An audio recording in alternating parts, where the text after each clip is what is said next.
DJ. Every day I'm shuffling, shuffling. Maintaining some things I see. Iba iba ini desa New Zealand. Unanu mai manili alikita. Wewe mali mai aweki ya musika. This is maintaining some things I see. Iba iba ini desa New Zealand. Unanu mai manili alikita. Wewe mali mai aweki ya musika. Eba netamo la foda simpiste sekio le fani alquilando sao ma mai no go. Le foda simpiste sekio le fani alquilando sao ma mai no go.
DJ. Every day I'm shuffling, shuffling. Money my love, my lady my life.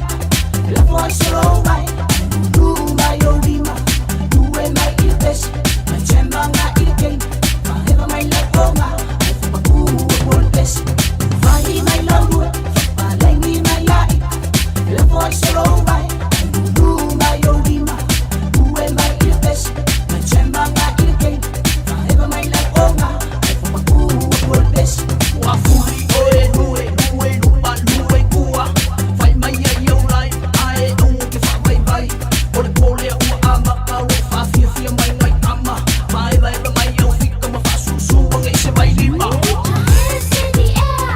Shake your body from the side, yeah.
DJ. Every day I'm shuffling, shuffling. Shuffling.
Come da tocca picchita va bene.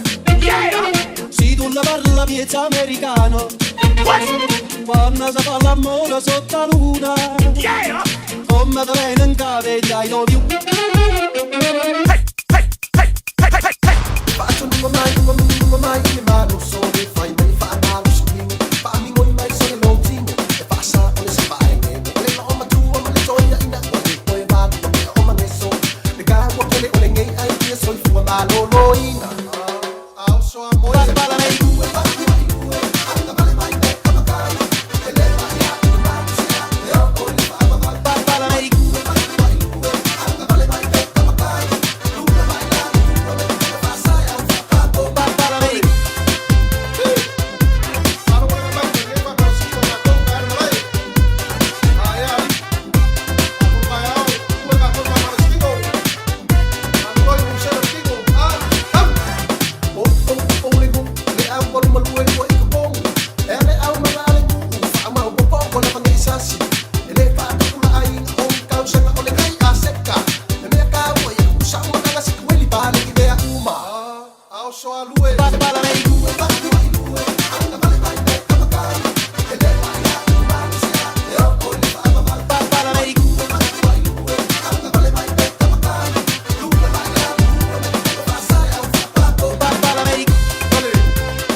shuffling, shuffling, shuffling.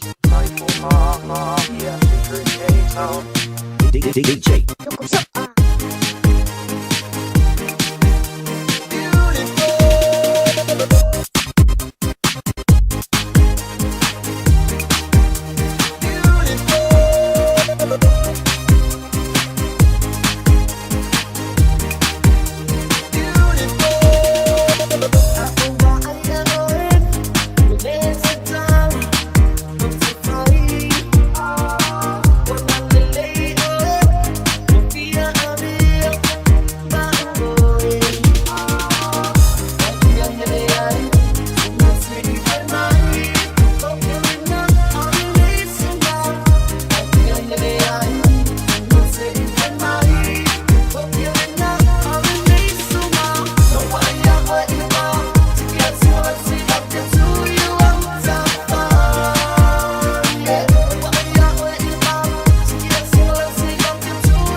Ela na si fonga matango fio so ya Michael mama ia ma pesele na ese lo la le io e ke la le ia o le ale ko inga si kai de ke si kai ai e ke la le lava ya o folofa ma fa tano fa le tanto por kalame le ni vanga la fiafi wala fo le tautua fa o pe mo el radio Samoa fulima iva tolu amo manatu sa manuia fe au mangaruenga sa fia ngai ma oe ile nei fo ia solulu o ngā totono le nei vai aso lus fulima ia so February lu olu lima ia ona tatu fa ma vai ai fo ile le nei ia masina ile fai ungo le nei vai aso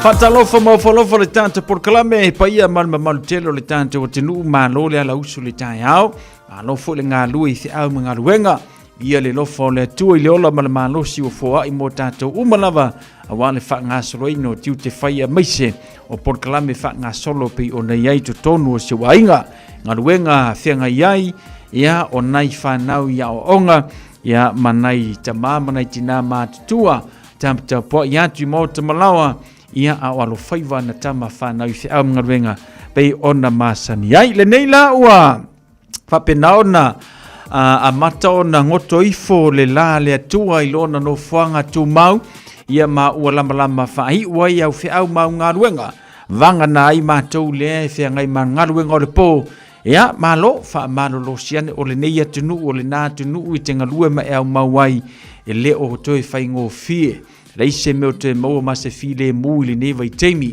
ia a ele usu a ele fie moe a ele lavai au ngaruenga ia ele mawhai o na tali manaonga i te tonu o seu ainga ia ma maise o mea whai tu tonu e ka le sia ia o a onga fo ia nei whanau ia mau oe lava fufuanga pe o nei ai le matanga nei tau sanga Luas fumal familu te o tele tulai ono o wha matafiatu le tau tua ia se uso ia se manu Francisiana pe o na tawina tanto whasalonga i le tau le itulai fia lua ana le la se pa ia mai fo le nei vaenga o le afiafi e lo potatu weveva i le manavai o ngaluenga ia ma musika radio Samoa Fliba iwa tolu amo talofa lava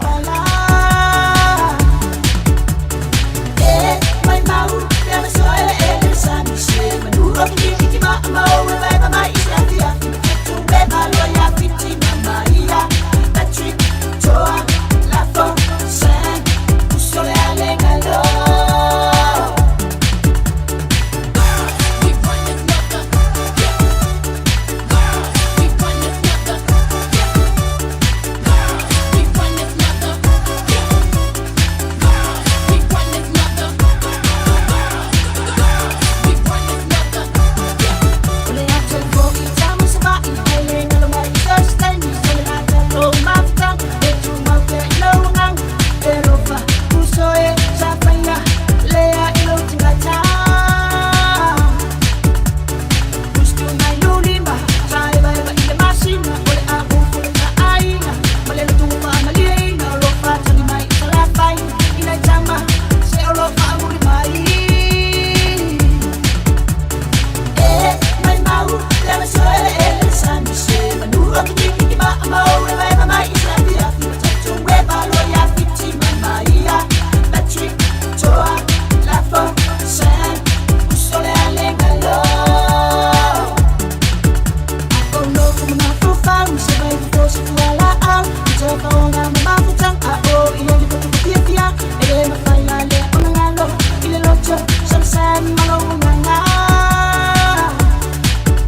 shuffling, shuffling. Nai whawhiwhianga nā mō tātou le nei wanga le whiawhina ua luas furumare fitu minute le ua te ali tu lai ono.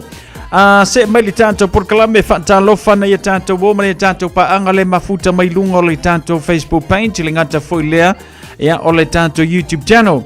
Lunga le tātou YouTube le mafuta mai ei sina leo se fua manuia sina leo whaatel whata se mai manatu sa manuia te au ngaruenga ia sa fia ngai le neva yanso Rachel sifa manor se fua manuia whaatel whata si mai ile nei fua wanga le fiafi ia le mafuta mai I Point England ia lo fant Rachel whaatel whata si mai le nei fiafi jauso o le ave taxi numela tasi le nei tutono au kilani ile sa ili atu la tātou taxi lo tu ilano le la au io le Maupolo Pauli io e lu unga posa I fomanuia lau sunga ki a Kongo alo fatu whaaftelu whatasmai ile nei fwanga le a fiafi o le fo mai jau so ia John Pasi alo fatu so whaaftelu whatasmai John whaaftelu eva malitato por klami ile nei fwanga o le nei fo ia fiafi Pasi Nicolau tolu fanta lo fai alo fatu Pasi Nicolau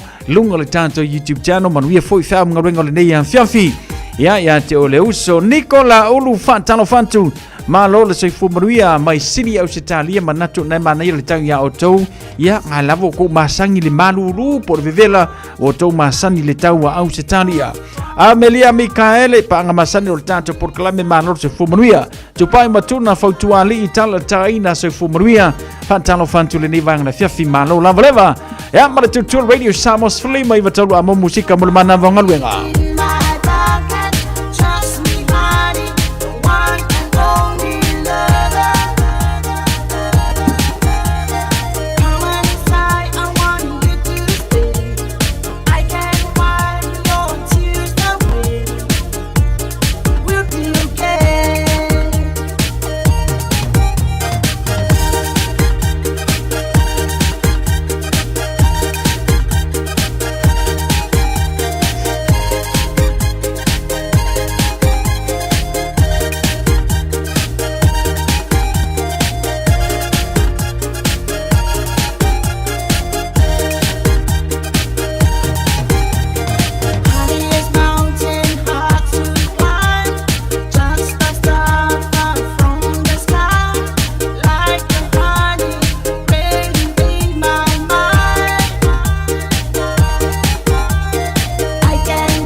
shuffling.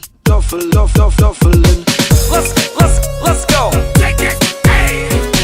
Let's go. Take it.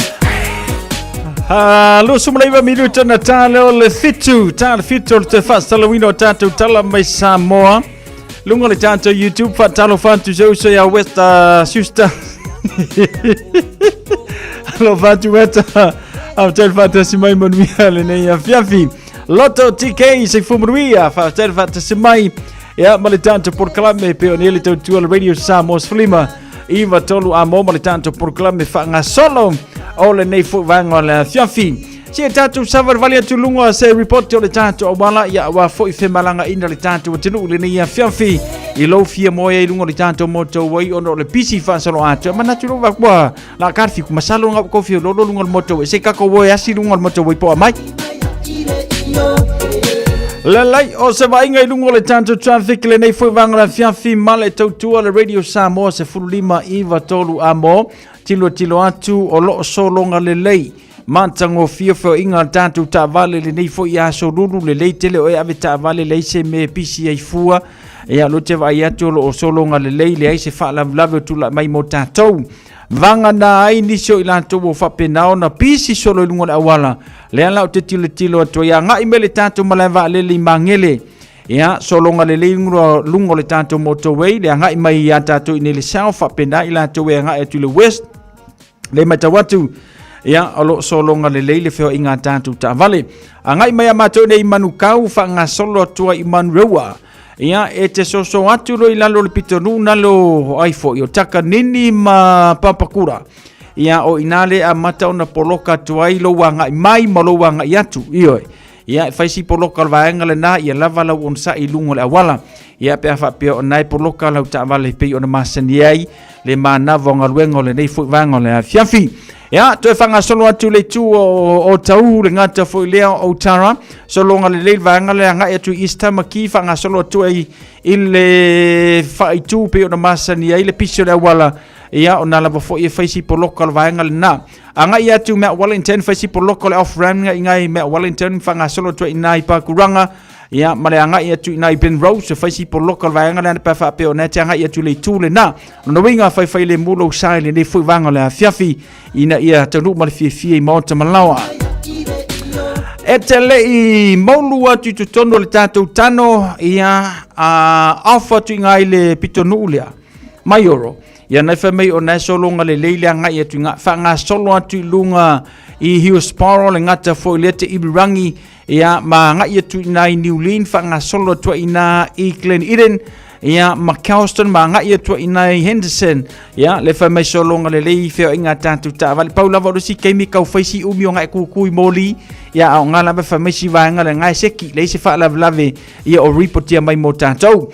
Lunga na wala moto waile ngā tulu wha ai tula o North Shore lunga de tātou wala lau papa ia mai wha ngā solo tu engal mea ka o Beach Haven le ia leo le langi ioi o le ngora wala ai wha mai ngā whaisi poroka le kiki o le alu le wha ai tūna ia le se tātou wha lau o reportia mai mo tātou le nei fuk vanga le fiafi ia lona winga tala fia le nā mo tātou solonga le leifio inga ia tātou ta wale lunga la wala o le nei fuk ia fiafi ma le mana ba i o wha ngaluenga ale tātou atinu ia pei ona iai le tau walungo wha ngaluenga o le nei foi a solulu ia pole o ngātou tonu o le nei vaiaso pei ona masani ei tātou ia o le tātou ripoti lunga la wala ia ma le tātou wha manatu wha aura mo oe ia lava lau ona sa i whai le mūlo sa i lungo le tātou awala ia ma tautua na lau saunga le mui so se vaenga ia wala foi ia tātou wheo inga pi ona masani. Reporti nā mō tātou le nei fuivanga ole awhiawhi.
Lena whawhiwhianga mai le sunga ia tai longo I pule manai whatunga le nā mō tātou ma le whautuanga le nā mō I lātua fia le siva ia o le siva whata milo sāsa lavanga e tāngo fia lona tino.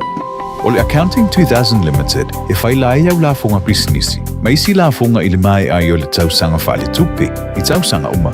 O le au wala lea e mawhai ai ona toe maua tupe e te tau ona toe fo I mai a te oi. If so swani fo I le Accounting 2000 Limited ia te oi, e alo ese mai le tutongi o tupe e le te tau. If so swani fo I a te oi, e maua la fonga toi fo I mai. Whawhaso tai, Bashka Prasad, mai fiti, Accounting 2000 Limited, I le telefoni o lua lua, whawhi tuiva, lima tasi tasi wha. O lua lua, whawhi tuiva, lima tasi tasi wha. Tātou te mana nao uma lava ia sa o le whainga o loa toi whaonga. Ia mana tua, toi whaonga o loa uma tasi, lua male lima e puipui ai le tātou pāneta. Whaonga sa o loa toi whaonga. O le nā wai o lima. Sa Eliane I Auckland Council Recyclables. Tāmaki, Tūriki, all together Auckland. Hey, don't be that guy. Or that auntie. Ignoring a sore throat. This isn't just some drinks and lemon tea in your sweet situation. Untreated sore throats can lead to rheumatic fever. Nobody wants that for their family, eh? Go get your Pepe's sore throats checked at your GP, school nurse, or pharmacy. It's quick, easy, and most importantly, free. So come on, whānau. This summer, take care of your tamariki. Get it checked and get it treated. For more info, hit us up on socials at Stop Sore Throats or visit stopsorethroats.nz. Tāua tele whamanatu nā mō tātou, ia maise lawa fwoi nei mātua, ia wai ane nei whanau, o le si teimi fwoi le te wa alonga tue lau whanau o whekale I e le si kamikiki fwoi le kale koe kiki kore whawa I oso o kau whakari se kale, o ngai mafua maliti ngā o wha I wane whafonga le tunu, a whapewa e wai unga nei siau tama, a maise lawa le suinga o le tau, mawhanwhana ngai le maluru pe maluru le mawhanwhana, ia ma le tūlanga lava foi o le ngase le ngai ke le ngai fie tātou tau malulu o le fulu. Ia e amaka whianga kafe le isu ia whanga solonge le whaiti ngā. Ia whautuanga le nā mai a tātou. Ia e vai le fōmai. Ia masiaki siau whana mise lava foi nei whanau ioi. Ia a whaalonga tu foi tātou matua wa amata ona tau tinga lo whai. Ka kaunga e alu siaki vai le fōmai. Ia ina ia vave se tonga fitinga. Ia e whapena ona toi fo I eriki ngā rofa I ia maso ia ke ai kele marki ngolui maso ia e ko ke ai kele mali ki ngā ko wha ai ma tāua le vai o fo mai ia pea whapea ia o unga nao lo iei tātou whatalo whatu le tātou por kalamele nei foi vanga le fiafi loto TK li ngata foi lea sina sio Selina sio si talofa Selina lungo le tātou YouTube channel o se uso ia weta siusta talofa Melia Mikaele talofa tu ia mea fua tepa swanky malotse fumaruia tele fata simaile nei foi vanga la fiafi lungo le tātou YouTube channel mea fua tepa swanky alo fatu mo oi fatalo fatu ia miu mosa malor se fumaruia miu mosa fatele fata simai sina leo le ngata fo lea ia tiresa ene se fumaruia tiresa ene ia Melia Mikaele malo alo fatele mo to fatele fata simai ile tanto por kalame mai se ia ona ia tanto fa fifianga mole manava ngaluenga ia po au menga fe fanya malolonga fa profesa ia po foi sa valinga le ngeia fiafi mbanga ia fiafi sa vali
E ale na o le lupo vai le manga yo ne tanto musica le ni vai ngole afiafi o le lupo o ke fika fu le lupo ku sa po le ko ngo lupo nga ye la lupo ya o le lupo e si ke mi fo le fai mamangi mo ngimo la lupo ai fai lo le o ke mangi mo ngimo vai fo ila lupo i ke vai fo ila lupo i ke wasa sa o ko le awor ka fala ile la lupo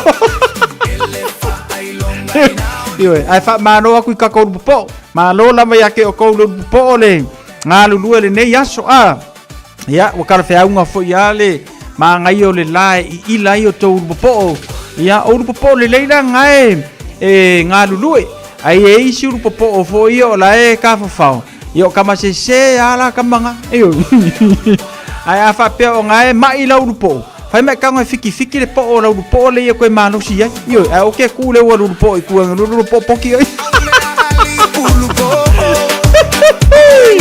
Pasi Nicolau o boy fa mel fesi de Pasi Nicolau so la fa fe na le tale ta mbole kasi malulu warkat Pasi malulu warkat yor kamanga yo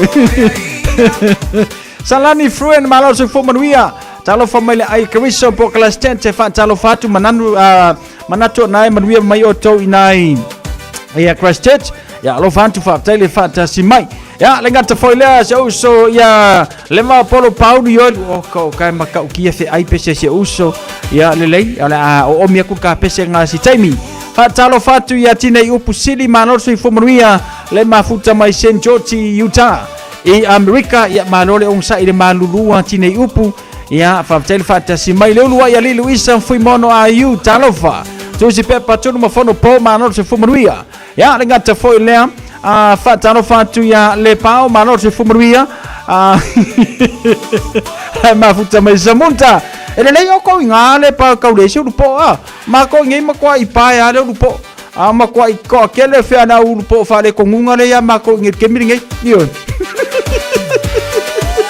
Christina tanu wasa manor se fo manuia ya ma tiro sa ene fatalo fantu manor se fo manuia ile nei fo vanga le fiafi fatalo fantu le tanta por kalame ya europena sai manor se fo manuia europena fa taile fantasy mai ile nei fo vanga le fiafi mal le tanto wa por kalame ya musika wana fo ile manava ngaluenga ya ale ngata fo ile wa fi amba ngaluenga pe na mafuta mai hasting allo fantu fa taile fantasy mai se fo minuto ta fitu ta tala mai Samoa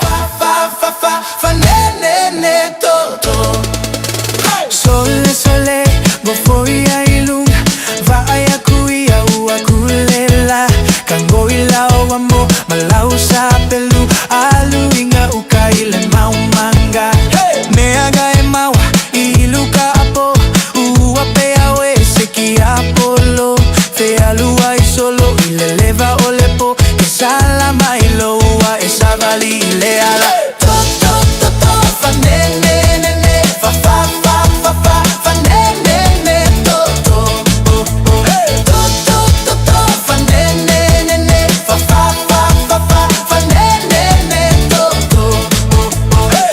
sungae sei kuia olofe aluai ke yo so mai fa kaukalaku ae fai mai ole koe ainga ua ovaluka po le pepele e kangia e aka e mai o ua fai so o la ua mio ua le mali e foi e I ua e ga e malo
La vaga feau Sao ya kao Ile binko Pe mauai O selaki Ile checkpot Pe fukinga o lepo Sole uso O fea ya oe Ua leva Onga amaka o lepo O lo fai Le sungu sungu O le mamo Imale kama o pipi Fa ne ne ne ne Fa fa fa fa fa Fa ne ne ne to to Fa ne ne ne ne Fa fa fa fa fa Fa ne ne ne to to Fa ne ne ne ne Fa fa fa fa fa Fa ne ne ne to to Fa ne ne ne ne Fa fa fa fa fa Fa ne ne ne to to Lewa tula maile tatu taimi le fitu minuta na talo le fitu fa talo fatu na ya tatu woma na ipa anga talo faya le pao iyo e fa penga fo imako wali le pao o le makua i fauma solo imo meru po ya mako inge i au kilangi iyo e ya masalo urupo o le lei umanga waku inga i ya otu koi feika ya la urupo ya kia usul wa ubo umana urupo ya nge wa uma aya ai la se urupo e fia pingi ya sa ura ka pingi te minuta na talo le fitu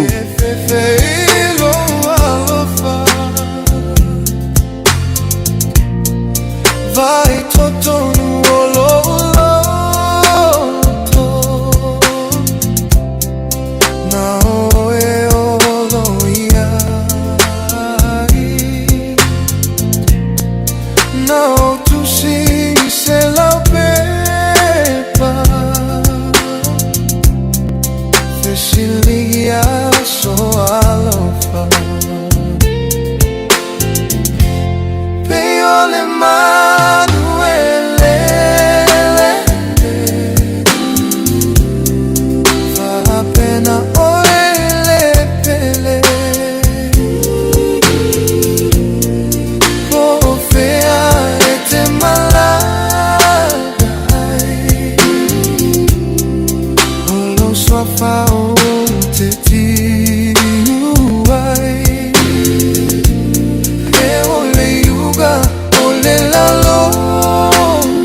Nai whawhiwhianga mō tātou le nei whoi wanga le whiawhi. Ia, ma le tautu ala Radio Samoa sa whurulima iwa tolu a mō. Ia tāu ala mo whoi pia whapia o ngai, wae kūle mukuka e whaisau kuka le whiawhi. Pule o e pore ala ko ai ngā heavy e lau kuka o ringi a whiawhi oi. Ia, wafo i lua kako i eile o ngā kokongo le vai asu. Pule la o e lau kuka e whai. Ina ia whapena ona le lei se talinga o le sua i le nei a whiawhi. Eo. Hei, kako whakaikai mo le meo le steak. Maanga ia. Eo. A kako ko anga e whai kupeo. Sao ngā meo oki. Ma kako ko anga li e steak. Eo.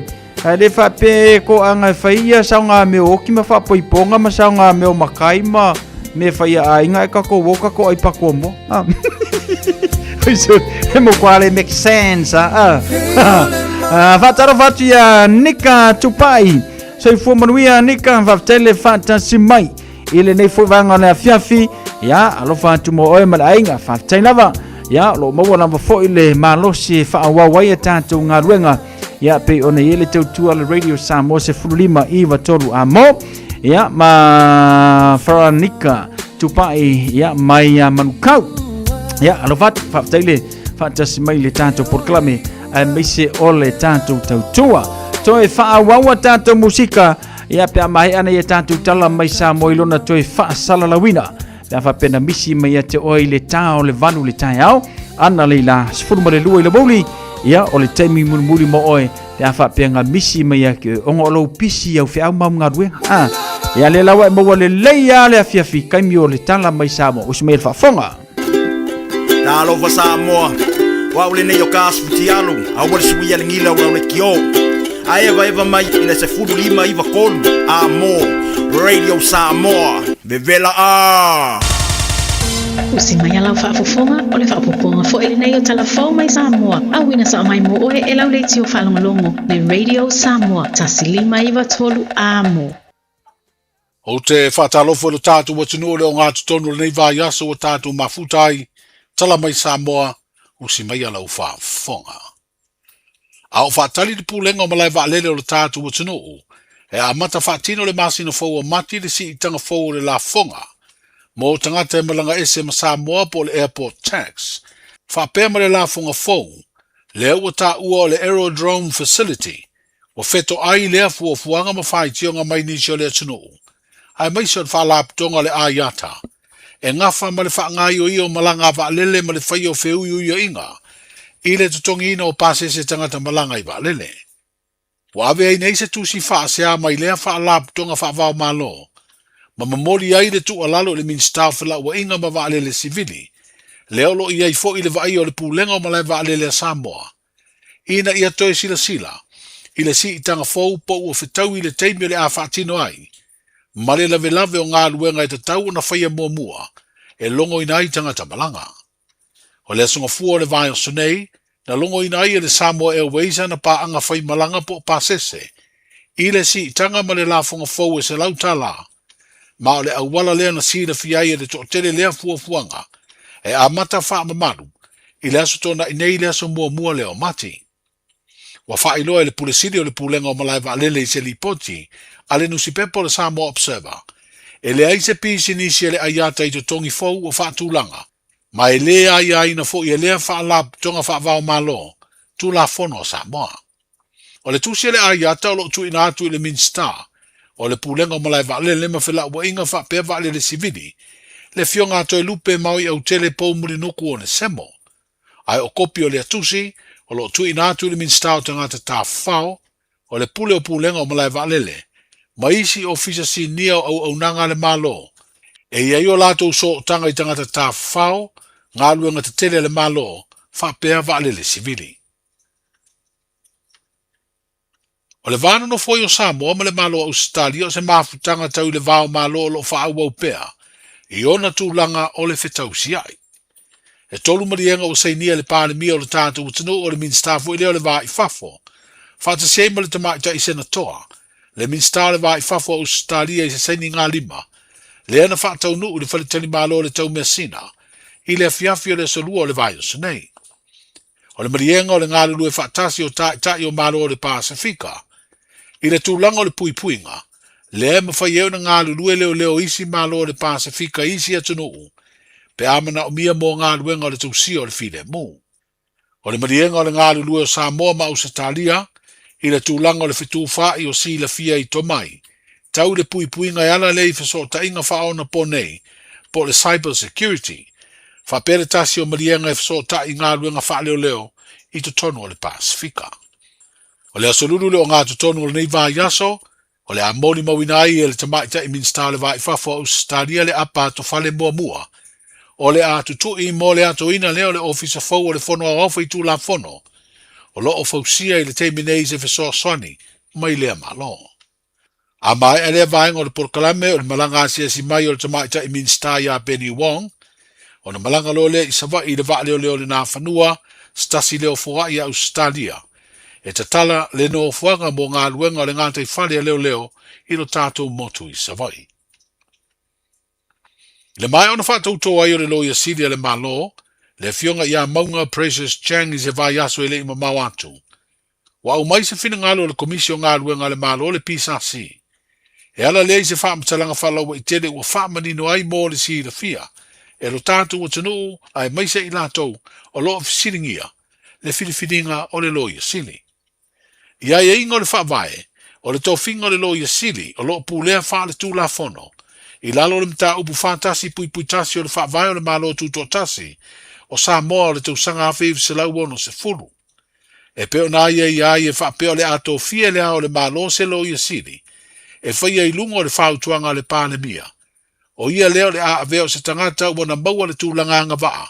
E whaia i ma whaamasino o le whaamasino nga Sili. I lalo le mta upu whātasi pui tasi.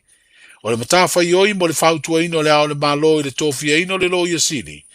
E fito i tonu lea i le fionga i le pālemia. O le tapulao anga waa e peo na manino le whaavae te tau le tangata o le a whiriwhiria e avea ma loia Sili. O na anga waa e avea ma whaamasino o le whaamasino nga mau lunga. O lona winga, o se tangata sa nga lue o se loia i Samoa, po se isi atu nuu mo le lei titi fo le se furu tau sanga. E le aini tapulaa po ni tau anu manga wha o popo. E whaatonu ina i lalo le whaavae mo le nei to finga. O le whaasala wina whalau i tele le nei to finga, taluai, o no le tausisi o whainga tau aloa mo pūlenga le lei, manino ma whainga tāna whea ngai. Nā e aise tō whai na ia whaasala wina whalau i tele le awa noa. I lungo le whaatonunga le fionga i le pāle miana whaafoe ei le komisi, le whaasala wina whalau i tele le awa noa, e tūsa ma le ta iala ma whainga masani, e whao ngai to finga o ofisa siri o pūlenga le malo. Sa whaasala wina whalau i tele le awa noa e ala i le pepa whaasala lau, a le komisi, i lunga le upenga ta whailangi a le komisi, ma whaasoa whalau i tele i lunga o wala viso ta inga whao na po nei. Sa ta tala le awa noa mo tu si talo sanga mo le umi, e lua sifuru aso whai ngā ruenga, mai le aso sifuru tasi o te sema 2 e o atu le aso lua sifuru tolu o Januari 2 Sa manino le whaasara launga le aia inga mo talo sanga, e tuai pele ato atoa whaamtalanga le ale mawhai, ona tali aina. I le talo sanga mai do ilonga e tolu talo sanga, na tauli maina le komisi, ina ua whaangata matapunia le tu ina ato talo sanga. I leilo ilonga o talo sanga e tusa o tapulaa na whaamautu i le whaasara launga. Sa whaamautu wai e to tasi, le sui talo sanga na whaamaria ina ato atoa ia inga na whaasara lau wai le amanoa. E tu saima le matafa ioi whaafoe al komisi, na tu ina atu ai le taunu ungo leido ilonga, i le fionga i le pāle mia mara kāpeneta, e langolango ai le pāle mia le whaatinoina o lana matafa ioi whaufautua wha le whaavae, i lalo le mata upu whaatasi pui tasi, o le whaavae o le malo tuto tasi o Samoa, o le tausanga e FEB se lau ono se fulu. E tu saima ia ingo le whaavae na whautuaina e le fionga i le pāle mia, le ao le malo, ma o le tofia ina o maunga Precious Chang, e avea malo ia Sili, sa whaia e le ao le malo e tu sai, ma le mata upu whaatasi pui tasi o le whaavae. E tā ua fwoi na whaamanino, na whaavaina le ofisa le lo ia Sili, e avea o se ofisa tuto tasi i wha le whaavae, talu mai le tausanga e luafes furu ma le tolu. E le opulea le ofisa le lo ia Sili lalo le tu la fono, o ngā luenga le malo luafe ma le whaa. O lo o wha foe, ma pulea i lalo le whaavae ma le tu la fono, o le ofisa le lo ia Sili luafes furu ma le tolu, mai tuto tasi mai le komisi o ngā luenga. E le whaatu la funoina o na whaongata iala, mo le whiliwhilia o tangata whai ngā luenga, i mta ngā luenga le malo mo le tofia ina o le lo iasili, po se isi tangata whai ngā luenga i tutonu o le ofisa. O le mta whai oi al komisi sa whaatino, mo le whaasala wina o le avanoa, sa whai e langolongo aire nau ta inga ma le whaai unga le malo, ina ia whaonga ina au wala manino, mo le whaasala whaalaua i tele o le avanoa. Peitai, o lo manino ma mautu le pule whai talia e whaatino ai nei to finga, e tusa o le whaavae. O se tau lea e fast food tasi tau sangalo na matua, na whaasala i le selau fast food valu aso, e nofo sala i le whale pui pui o se tangata mōria mua lea, o sili o na laki, a wana tu uava noa iai le whaam sinonga, e alu mua e whai kirisi masi marona ainga, o na whato alu ai lea tuli le whaasalanga i le whale pui pui tānu malala. O le asfareiles furu iwa o te sema le tausanga o mawai lua o lua lima, na lau wai le whaasalanga o ropati lia, ina ua wha mao nia ni o na mōrianga, i lona whai o se sori tū la whono mātanga na fiai, se teine i titi le vāo le sfuru lua ma le sfuru tolu tausanga le matua. O le teine i titi na fia na vai tama i le tina sana no fo male ua mōria. I le wha mao nia le mōrianga o ropati, na whai ai le whaasalanga le fionga i le wha amsino, le fionga ia leota Raymond Schuster, e no fosale le lima masina ma le valuaso, i le fale pui pui, po le selau fast food valuaso. Peita isa ia ile anganga o le kirisimasi i le whaamasino, ma ia tu uava no ai i le ua molia, e mua alu e whai kirisimasi malo na ainga, ama ea, ona fo ia tu le ofisio leo, i le aso mua le masina na te neo Januari, e mamori ai le fale pui pui a matatuli lo na whaasalanga. O le soli tūla whono na wha mao ni o le ua molia. O lona uru whale wha maa losi to tonu o le whale ta ele. Ai o lo wha malu wai le tene i titi na fia. Na tango fia le ua wha asalaina e peo na wha lia le wha amsinonga. Le ava maa losi, i le teimina ia whai ai lea ngā yoinga. Wha lia le wha iunga le wha amsinonga o le wha teite yo le na fia. Ina ua uru whale atu le ua molia e au noa masona i loa. Na aluane ai wha na tinati lo na tina, ma ave ese le taule lea, ma le fale ta ele, ma longo ai loa, ma leo leo.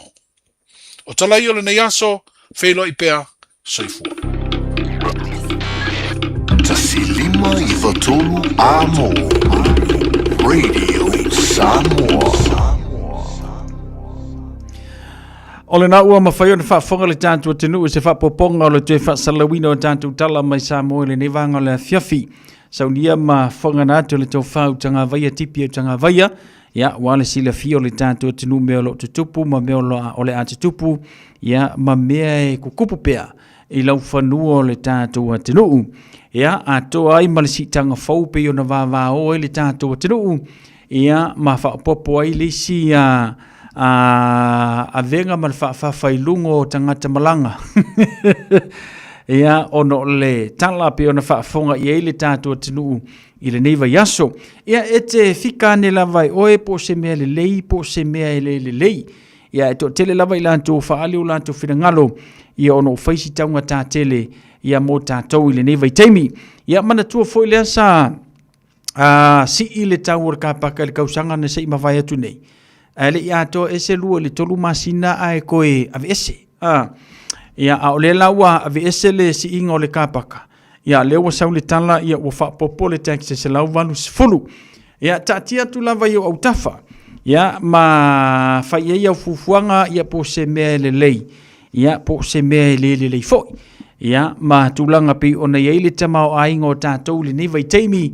Ia maise ai o le to telo nei o tātou tangata malanga i Samoa i le nei teimi. Ia e le o mai loala i ei pe a wha pe e wha mamaluina le vaenga lea i le vai aso fau. Ia o ina e te ilo ai ia to tele ila tau e wha pe nao na wha le fifia telefoi i le sitanga le ua iai. Ia e o le tūlanga pe o ne iai ia o le tātia tūlawi o tawhau na whaile ia i o fufuanga. O se taimi mua lea ua au wha alongo i se wha i unga se wha masino. Ua tu wava noa i le tangata ia ku ia senga nganga whaingo fie ia o le wha malosi ia wala e tautala tu mai pe anga whaapea ia o se kengi o sisi ainga. Ia a lea saule tala o lona afa fine fai. Ai o se kami mua lea i lo wo langa wo whaalongo ai wo tu awa noa se whaamasino i se tangata ua solia le tu la fono. E alu ai e whaikirisi masi i lona ainga. Se ia malia longa loko. Nga whako asu leo langa sunganga e kuli longa whaasalanga i tawha ingata. Ia po whea lava ia le no whanga o lo tu li whaasalanga. Mind you, a whapea na iei se soli tu la fono whapea sa la wina o la whai unga ma whaasalanga i le taimi lava e tasi ai umange alu le si whalpui pui ai sau le si alu ka whaolo la ko ainga sei umar kirisimas. O se me whetau ile nā mea. Ia ta ilo iei. Ia, o meanga o lo kukupu i o tātu tangata, i le neiva i temi. Le ala ua malia le leile loko o le lilia, ala uka maolo paki. Malia le leilonga loko i langa ka whao kilisi masi, whao popo a koe marikausanga fau. Ia, ai wala ngonga e lo paki ua kakauanga alu e amata tuli lo na whaasalanga. Ia le rafko alu e lo. Ale ua umanga spente le taimi molo na ainga. Ia ma tūlanga pe o nei ai fianga o kiwisi masima le tausanga fau. Koko lai kua el whamasingo. E le kiwisi masima le kausanga fau. Ai koe tupu mai ai se si whaalawelawe onga i le lilia. Ia ronga winga. Waka kauanga koso a kua ilo mara ngā whamasingo e ave loka. Whea koe i foi. Ele pa leni foi le lau whaafonga ma lau whaalongolongo. I tu a ingai unga whapene i whai whamasino. Ia ono mafua mai o le matu ia tele o le soli ngā tū la fono sa whaakingo inga e le lila. Ia au i lea. Ia sa oile si ko inga o le mea wakupu wa happen. Kako onga sa ia o le happen a ngā wakupu. Ia kako walu se sea ia whapenga. Ia matulanga pe one iai. Tātou tala mai Samoa. Ia whamaila masavea. O mea nao lo tutupu i le tātou watinu i o tātou tangata. I le neiva yaso, ma le nei yaso, ia ma whapena, ia ona moli mai, e le Suia Radio Samoa lo ngalue, ma tautua mai le tātou watinu, ia wale longo pui li ina, o le tātou watinu ia lai meo lo tutupu, i lau whanua, o le tātou watinu, i le nei fo i vai yaso. Toi maua sisi whapopongo o tātou talana mai Samoa i le tau le valu, i le aso atai au. Se mai le tātou porkalame se vainga le tātou tala o le tau marangata i whale le ngata whale le kalena o le whainga whaiva report ia mani ofisa wa i tau i au kilani whanga solo i eia fuanga o le nei fōi a fiafi ma le nei va yaso. Lua se fulu ma le tolu te keri ia lona malu pe o nei tātou i le aso o lona vevela whaatulanga ina lua se fulu ma le wha. Langi le leile tūlanga o le tau mua tātou le nei fōi yaso ia wha amata mai lava le tai au le ngata fōi leo le awoli fia mo tātou le nei fiafi. O le vainga fōi le nao le tala o tau mua tātou le aso a tai au le alangi le lei fōi le tala o tau mua tātou le aso a tai au wha ngā solo atu le aso whareile aso tōna i ma le aso sa langi le leile tala o tau mua tātou vanga na ini sionu tutua oi.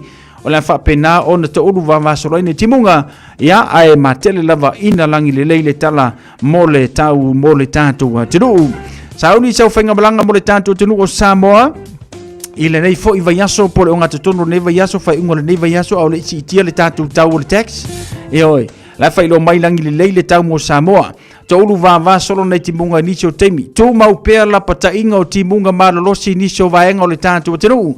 Fatasi e foi mali lo wa o le tulanga o le ngata i fale. Palasi mai lona vevela mo tātou i Samoa lua se furumariva tikri. Lona vevela ili nei foi aso lulu lua sumarfa. Lona mawalano pei o ne ili tala o tau mo le tātou tunu o Samoa. Longo atu mo oe o lo o saundi sa whainga malanga mo le tātou tunu o Samoa le tulanga lana o ili tātou tala o tau mo Samoa ili nei foi aso lulu. Se mali tātou pokalame se vainga le kalena o le whainga whaiva le ngata whelo le ngata i fale o le tātou tunu. Ia ngate whalo le tātou tinu le whailo mai au kilani le whailo mai i le 20 minute te ale tula se furu le tai ona sua mai ele ngate whale o au kilani mo tātou le so mou mani atu i le se furu mariva minute te ale se furu le poa na nei Whangasolo mai o ni hanga le whamawina i le se furu valu minute te leiva le tai au sua le ngata i whale o ni hanga mau mani atu le awha tonu leiva i le fiafia na nei ia mare ngata i whale o ni hanga. Whangasolo mai a mātou manu kau hensili i le nei fo i an fiafi o le ngata i whale o le tātou pitonu o manu kau awha tonu sfuru tai au na sua mai i le ngata i whale mo manu kau mau mani atu le sfuru minute tas fumaritasi i le po anane. Ya male no whanga whaseenga muri mai pinti le whamawina i le nei whanga le fiafi le tātou sumaritasi le tai au sua ngati whale mau mani atu i le se furu minute te sumaritasi i le a fiafi anane. Kaleno le whainga whaiva le whailo mai langi leile so le aso a tai au ya whanga solo atu le aso frei le aso tona i se ipa ia le aso lua vai aso asau ya le walongo mai sivaenga le mau tātou langi le leile tulanga le ngati whale ya pe ona ye le tano le tau le ngati whanor kaleno le whainga whaiva ya ma le ngati whale mau tātou le whaiunga o le nei whaiva aso tala nao le tau ma le ngati whalo le tātou tino ripa te mairo fisa va ai tau yokilani.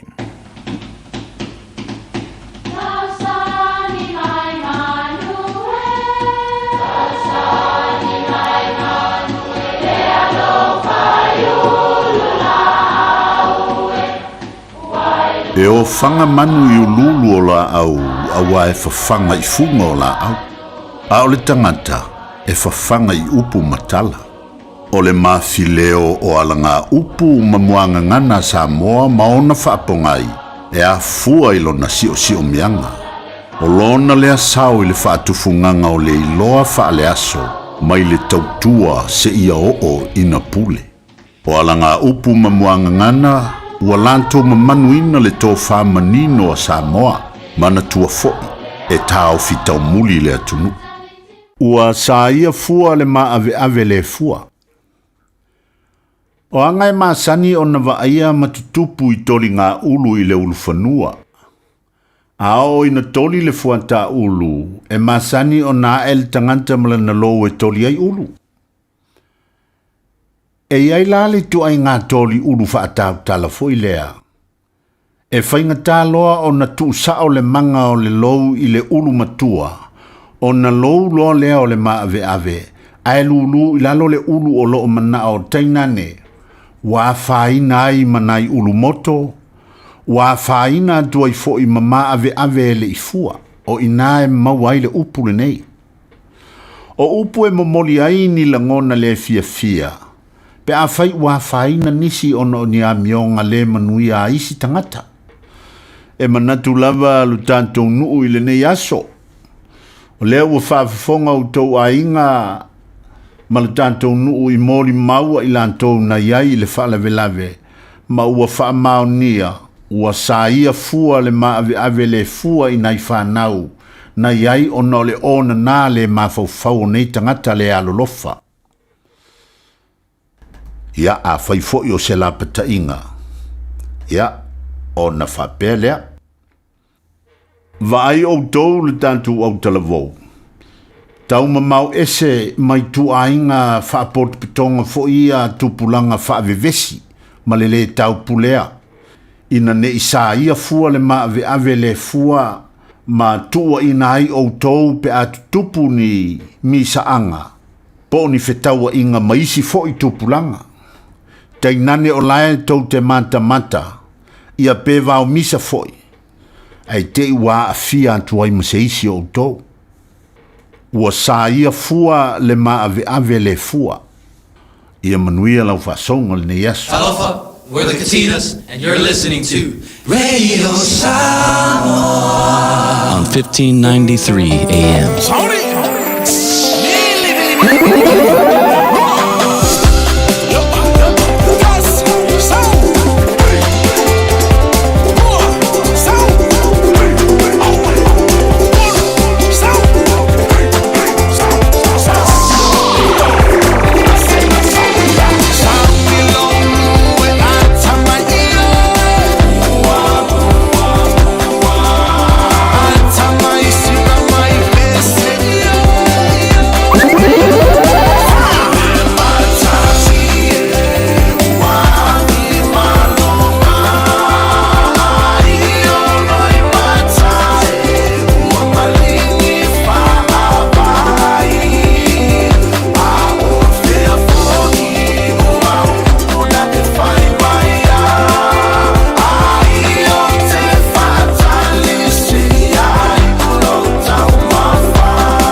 Polo kalame o le ngā ngaifo whaiva malei a taua savea I lunga o le Radio Samoa. Ua mawhai o na awi nātu ona o le fesosori mai o le Pacific Specialist Healthcare. Ma le tonga fitia o le ngase ngase o le fatu. Ma le ngase ngase o le kanesa I whale mai e lua I Nandi Masuva. I le atunu o fiti. Asia siane I le upeka tawhailangi. Pacific Specialist Healthcare. psh.com.fj.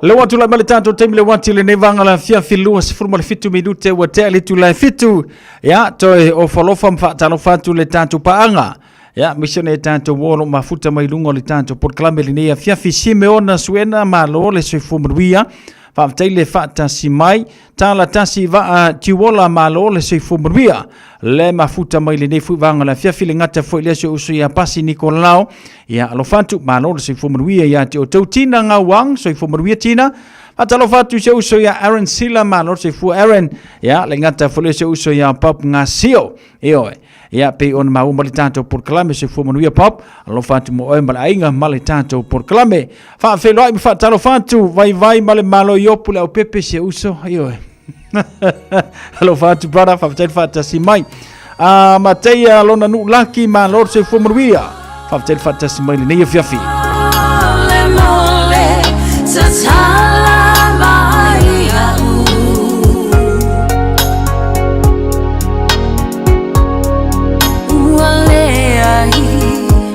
Você alofa o tutoe avatu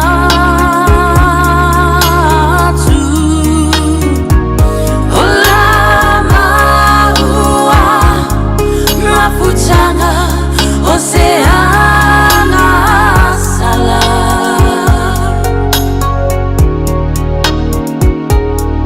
Tumayau seyo fola Watu ile neivasa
my darling, can you please release me wo fiat?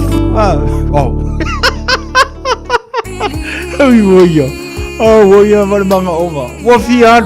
Iyo. Lave nanai. Wo leva nga fialu lave asionga lave. E makaukia le loka olo mawai. No winga lave. E lema fai lava. Onga engi ngimo iseisi mea. Watala jiti la fala fitu. Saya kilo ako ile kule. Rapi, ia wa ngofo foi rapi e oso mai mare pese se ua kau fa le kongunga ko ma fau se. Saya kilo ako le kule pe e se ka kau fa bang yang ona sofano. Ia pe ona ile tanto proclame male tua. Ale radio Samoa se furulima iva tolu amo ile nei foi vaenga ole a fiafi.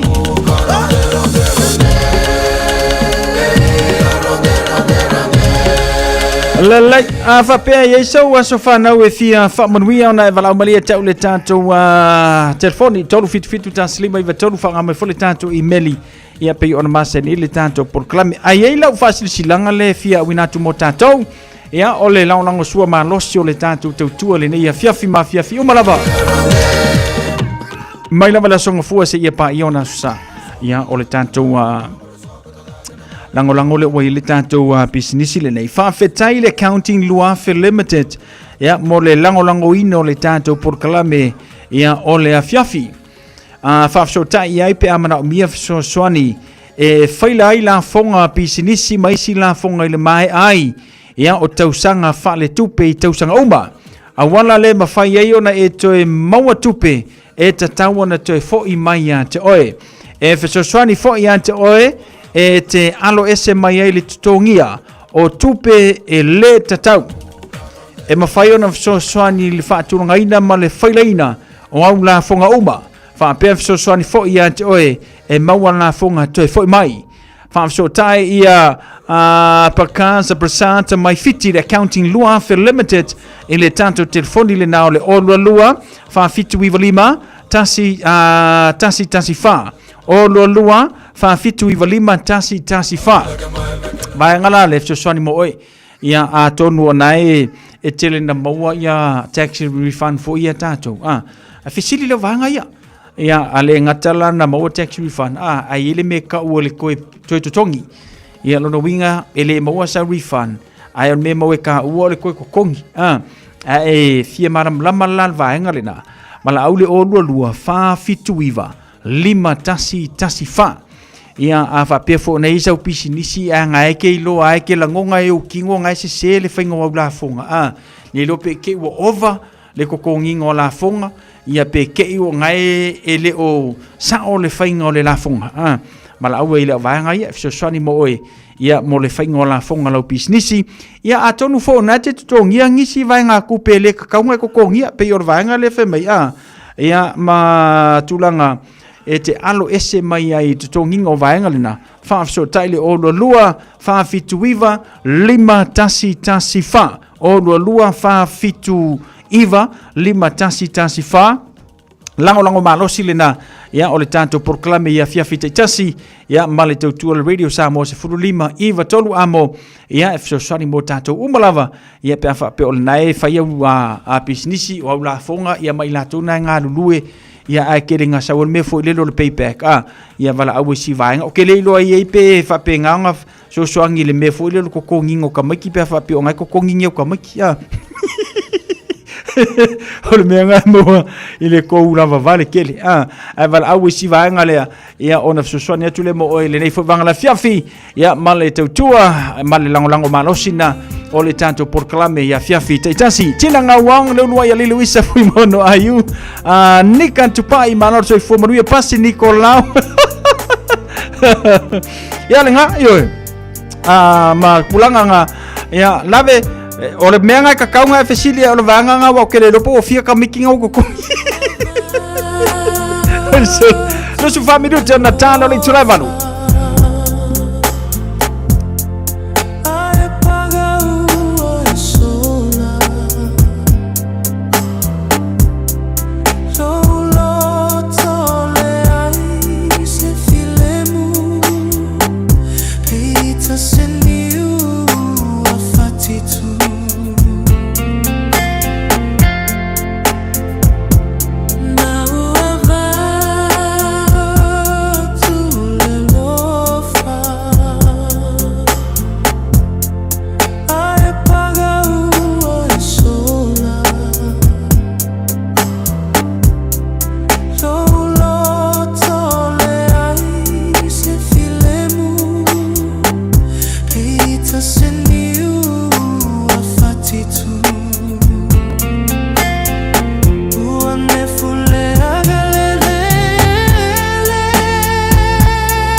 Na ole Radio Samoa se furulima iwa toru a mo e tautuaina o e ilaungangana fitu aso le vai aso.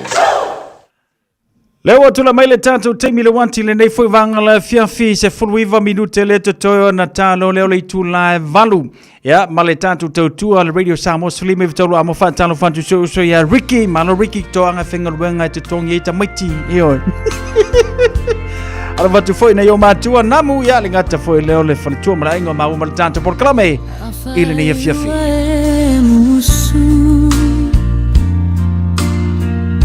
Sei fai mai saupu Te atua ai fia Lo alo fa valea Ua e tu yo totoga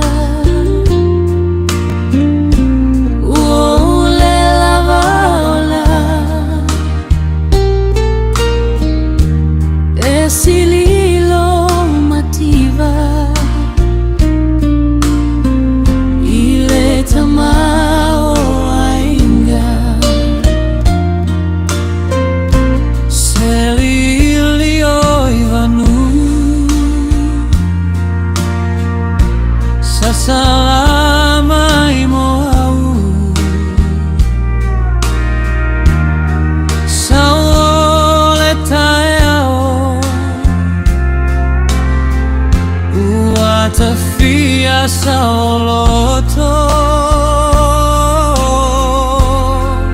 le samiloloto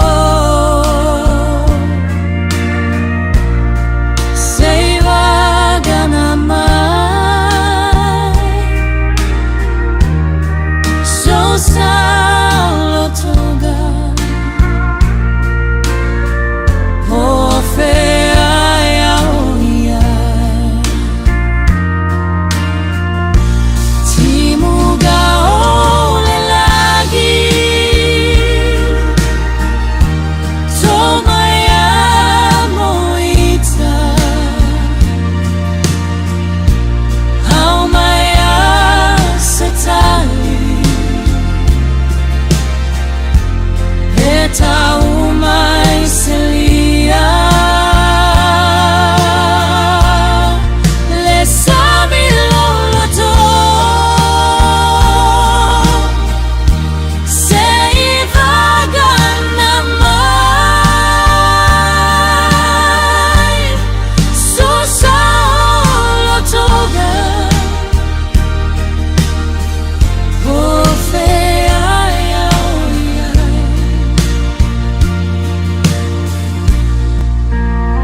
Foi filemu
Le moli nai a povi maula ua emo mai fa anoa noa.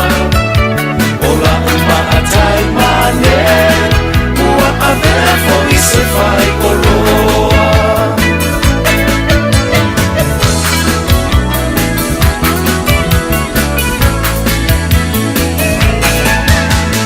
Le matami e uangi ua lola ua pea ua besami.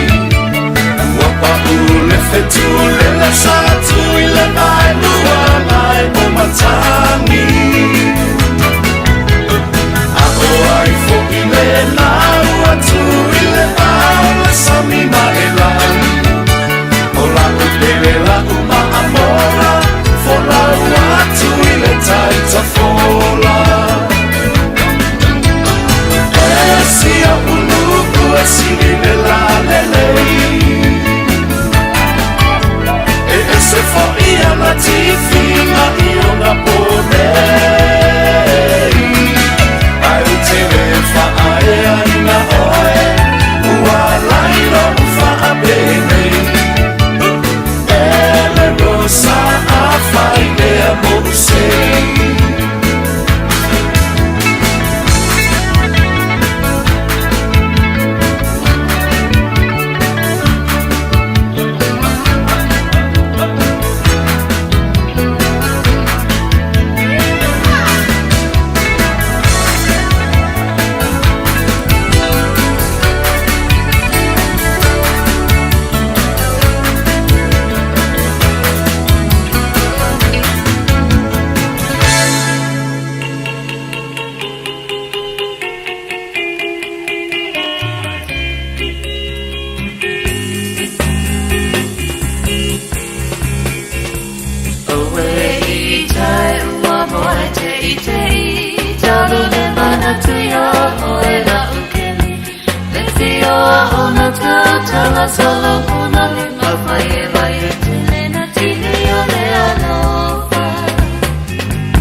Pe alu e te pa pe no po i le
Le watu la maile tatu temi le wati lua minute le tutoa na talo leo le tu le valu ya ta le valu ya le ua vai atu mo fantasi maile sunga le li malu le malo ya wafo ia tato por klambe mpeo na masani ai ya le tao le valu I te ilua vai aso ma whaatau taia le tato por klambe ai eina ia ufa silanga I o te lumai e te wa mai a ia ona whanga solo lole o le tato por klambe ma le tato tautua ma le tato whaatantanoanga ma le sunga le malu le malotu ma le vaosiki a siu ia le fo whaatasi ma le tato ofisa mo le tato por klambe o oe ma le tula whano Nei tatu fasi silanga le utelu mai e tau awane ingalo saulo mingo le tusi le songa whaatasi e ma le lolo mingo le vaufilfili e maua I whaanu penga o Samoa I sisifo tu tuila mamanua nisi o tala tu o Samoa o ngā upo le matafa yoyo le matai I le whainga o le whaalavlawe pe o le whaapoiponga ma liu o le osio singa o ainga whesile whainga o polo si I whaanoano whananginga le kalesia ma le tele o le ngangana whaanolonga Fitus full talalo na tau na official level radio Samoa I le tonu pātolu wana hopo le meni marukau e te mawai. Morisi whamatalanga, wala au le lua no lua tasi lima iwa tolu. Lua no lua tasi lima iwa tolu. Pe tanga iane, ia i le Shop Radio Samoa.co.nz te whaima iesau oka. Mafutanga sale au mua i au kilani, fa sila silantu yalo matama fana uma le neinu o sale au mua lo alala mapapa au iso se tafo au kilani New Zealand. Ola afai le tatu fonutanga ila so luas fun malvalu February le tuatu si valu our street o Tahuhu. Ia pole o Tahuhu Rugby Football Club. Ile itu las fun malelua nga ile tolu le afiafi. E fa mautu ina ai matala no ina ai le tusi. E peyo na fa fofonga i le tatu fonutanga ua tuana yatu. Tali tonu le lofa fa so le tua ta yatu ai lo to soifua maso matu ola nei. Ai le aso ua ta uilunga. Morisi fa matalanga fa so tai le fele tusi le olu o fantasi tolu tolu tasi fitu tasi olu o fantasi tolu tolu tasi fitu tasi fa tai senia le tete fono male laulau alo matama fa na wa sala au moya ukilani le tanto fa sila silanga lena mafutanga tama fa na wa sawi ni usila tulau Samoa ila fa fofonga anga ai ile ava male fa lo alo fa silsila tuai. Ole a faia le tanto fonutanga amata le nete usanga le aso tona inei lua sefuru malavalu Februari lua olu ono ile tuatusi tasi lima piens rau yotara mai le lua afo le lua anga iliono afo le lua anga iliono taluai ono le tanto ulua ifono amata e te talo tuai male nganga whaanwalo awa le talo noino por kalame mafuafuanga amata mo le nei foi tausanga. Vala au whaanono tuai i le paia o ainga masana fai ma le mamalu maurunga o tama whanau su tātou nuu asau o loo a whiwhia ma pāpā au i le nei pito au te roa ina ia susu matala mai au tātou wheroa i ma mafuta fatasi a wale atina ina o le tātou maftanga wha moi le alofa o le tua i a tātou maua i le aso i longna anga le lei wha so tai mai le numero le olua tasi o varu wha lima iwa valu o luatasi o valufali maiva valu monisi fa matalanga fa aftai o le laulau lo senia le tantu fa sila silanga le na ainga sa ili maleota tantu fa silanga le nei fo ivanga le afia vitau ina ia mato fa tulou i tafa uma ma tafa ivalu awala fa fofonga anga Samoa tulou na lava. Ai mātou te utufia le malu o le vai o le tama e peio upu i le ana papa ma le atu matataua le vai whaalele o le tamaitai nai malie ma le vai to elau. Ia ma whanga tonu le malama ma vili tonu le ifia maina e vala au whaano la tuai suli ma wheo o le tātou ainga sa ili maleota i a maile. Pa ia lava lea wale a fio o tama ainga ma le nofo, susu le matua, mausua lii, tama paa malo tutusa, o le mata afa ia maupu le awaluma. Wa se to fa ia lii sao lo nofo ia le tanto ainga, ina ia faia se tanto filo inga, awale sa ilinga o ni nofo po o ni nofo, e tausia le ainga i Samoa. O le a faia le tanto filo inga, aso to na inei lua sumalvaru Februari lu oluono, i le tau leiva le tau le tātou ainga ia maile. O lou le awai mai i le aso, o le a le tau fiai se fina ngaro au tasi a le tātou ainga. Momori atu i le atua lo tau soi fua maso mātou wola i le nā aso tau whaina, ma le whaana lo tele ali ma sao o le tātou ainga lo saidia le tātou whaasila silanga nena.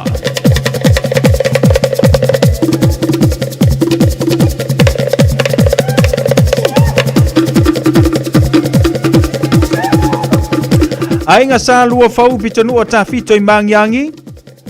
Ile ava ma le whano alo mātou te whātulau atu ai lau whaafonga anga Samoa. A mai se le tapu inga rau whangaruenga tutofia le tua, tulou na lava. Ai whaapito au ngafa le nei whaasala launga i ano matama whanau. Ainga sa lua fau le pitonu o tafito i mangiangi. O le awhatanu ina le tātou maftanga i le aso se furumar whamasine tolu lua o luono. Ono le vala aupa ia le tua i se tasi. O tama matua sa fai ma fatama o le tātou maftanga. Ai vala watu ma le whaaloalo le awhaia sa tātou talanoanga. I le maoto le teta i fono, i le se furma le whape salo pleisi o tara, i le aso lua se furma le lima o mati, lua o luono, o le aso lululea. whaaftai o le te whono male lau lau a whono, o lo sainia le tātou wha silanga le na. E ala lei tasi le tātou wha silanga le ua tutoe mai, o manatu la o se e tu le tātou wha silanga le na ia pa mai le tātou proklame, ia male sunga le li malu le malo, tu manu wao siki asiu, ia le fo ua wha tasi mai le tātou ofisa nei, wala wa fo le tātou proklame pei o na masani le tautua, ale Radio Samoa se furulima iwa tolu amo, ia male tātou tautua pei o na masani ai. Ia, ofa lofa ma whaatalo whaatu lau sunga le li malu malo le sui fumuruia, ia, malo fo li tau atai, i whea mga luenga pe o na masani ai, ia, moni lamba fo, i whaimata vala. Ai ku mau alo au le leile mele, ia ia tu manwa, e ku mau alo la le lei.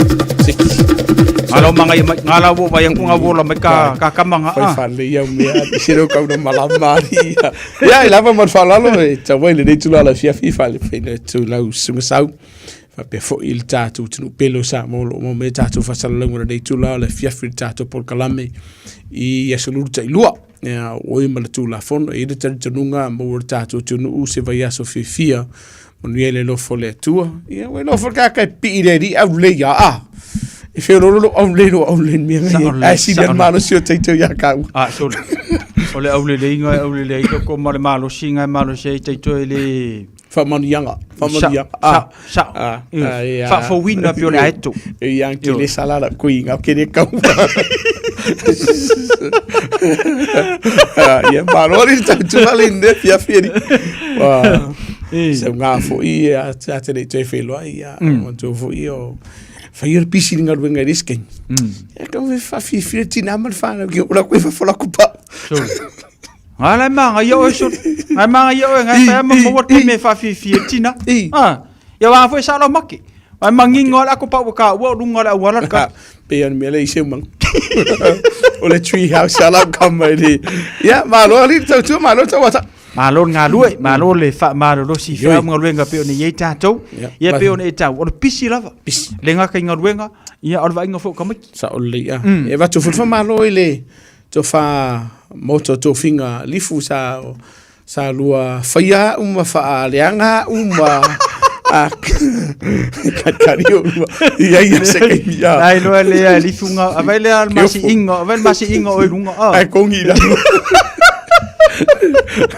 Era wo fi video so sola sola ya e fa taile tua ma ia su tino lo mo malos a warto tuino le kalesia o ainga ia fa pe fo ile fianga ia e me se fo le tatu tunu pe ona masani tatu por kala me tutu lo e finga ne fi a mele fa tu mlai mea masani tu manvau o le taimi wa le lei o le kaimi wa le lei o le kaimi wa ka aka o le kaimi wa ka fia fusu io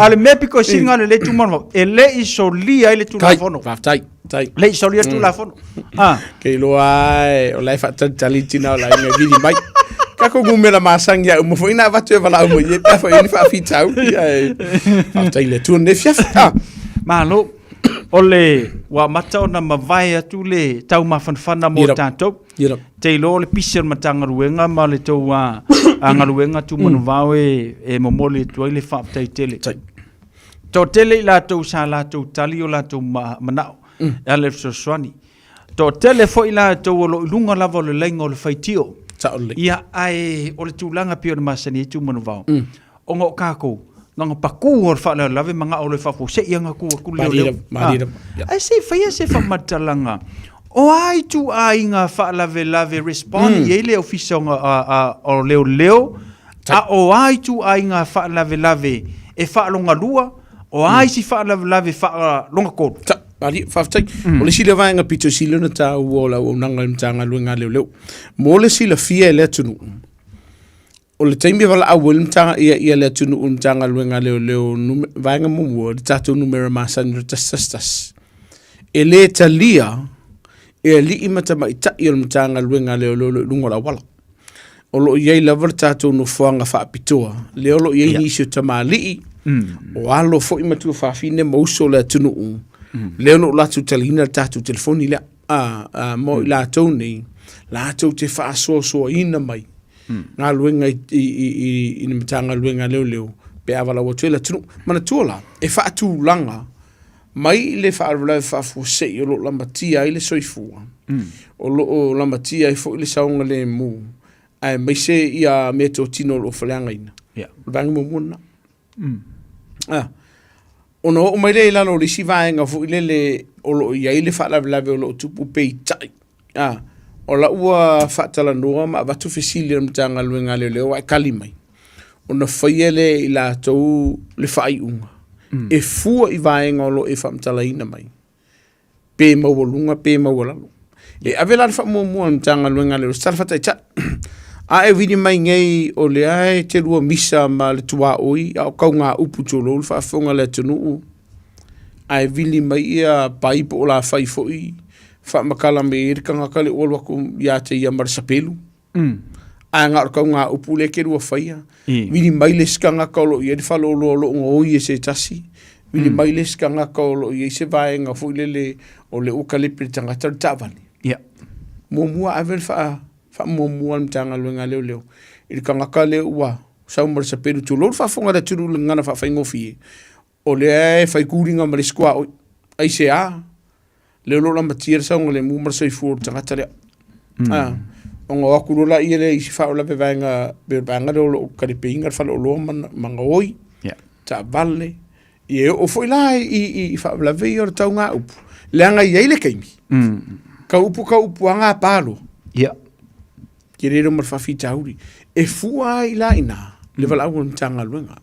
Ai a fai tu lo fa fonga le tunu sa warka ngaka kongit ki o lo fale sola. E watu mtanga luenga. Ai e fa koila kikia vaenga momo pe a fai o iai seisi. Fa la velave e pito sili atu ona mia mongo mana mi mtanga luenga. Ai watu mtanga luenga. Ola fa tuanga le tunu fa momo. O tātou te whiungo fi. O te le sa ila tunu sa uma fa fonga la tunu o fa fonga le fefin nei. O te le o sa ia te o sa mo lo fa tio. O lo pomoni. Wa usangin tanga luenga le te minei. Ele o lava tanga ta fainga luenga. Ale matanga luenga. E tali ai le fina ngano le tunu i taimi uma.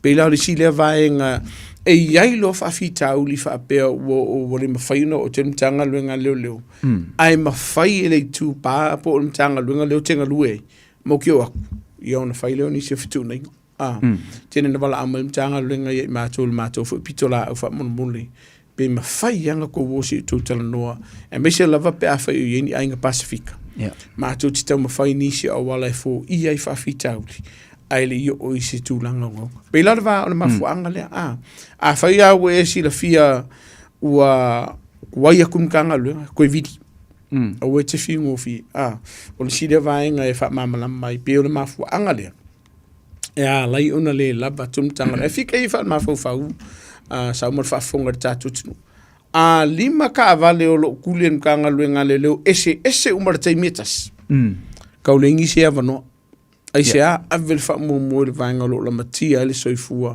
o le saunga le mo fa le ngai nai me to tino le tu mal lautile o inga avelia le fa mo pe fai fo ustra ko usa ma se fanga ave ye fa mo mtanga lo ngarvanga o ka vale la vela ola pe si le vanga le sa ile tu o le verta vale le usa o ko le e ala na le o tu le e fisiringia mo o ia se tasi o la vea ia se tasi o manua mo ki ngoa aku mkanga luenga ona leo la matia elea de soi fu mo sanga lebu a faia ua so a lisi ka vale lisi ona foto ina leo en tanga luenga a faio insure lo sa faile insure faia vaenga le pe fitu na e faise tu fitu na inga mai la to ona ta vale ni ala foto a umalong fa ku fo kwanga ia e to sa wo numero officer e fa mai le li potila ia wale so sani mo o fa fita o di fa pe ta ua tele le vaenga le tu manu vau sa fe la u sa unwanga o le teime vili tu ai pe vala o tele tantu tu langa falo e le kalisa o mai ele e ye le tanto ko senta sa vala ai wa mai tau wina o ila to lo vili mai mo se so so le lava no sai adi lava le lava no sai o si ke me pala vale si vai ngale ale tama sei fa mat sei a me so fa mam la bangal va ngale tu mon va ai sa le unga kele fesili e fesili ngir kanga ka vili ku ngor te fa mana ia le fa mana tu mar sili le sa o e me le fe finde e le ma fai ono so ona o atul mtanga luenga leo pe a fai ma tu teilo e ye se si a wale fo ia ele fa fita o tupu ya te oi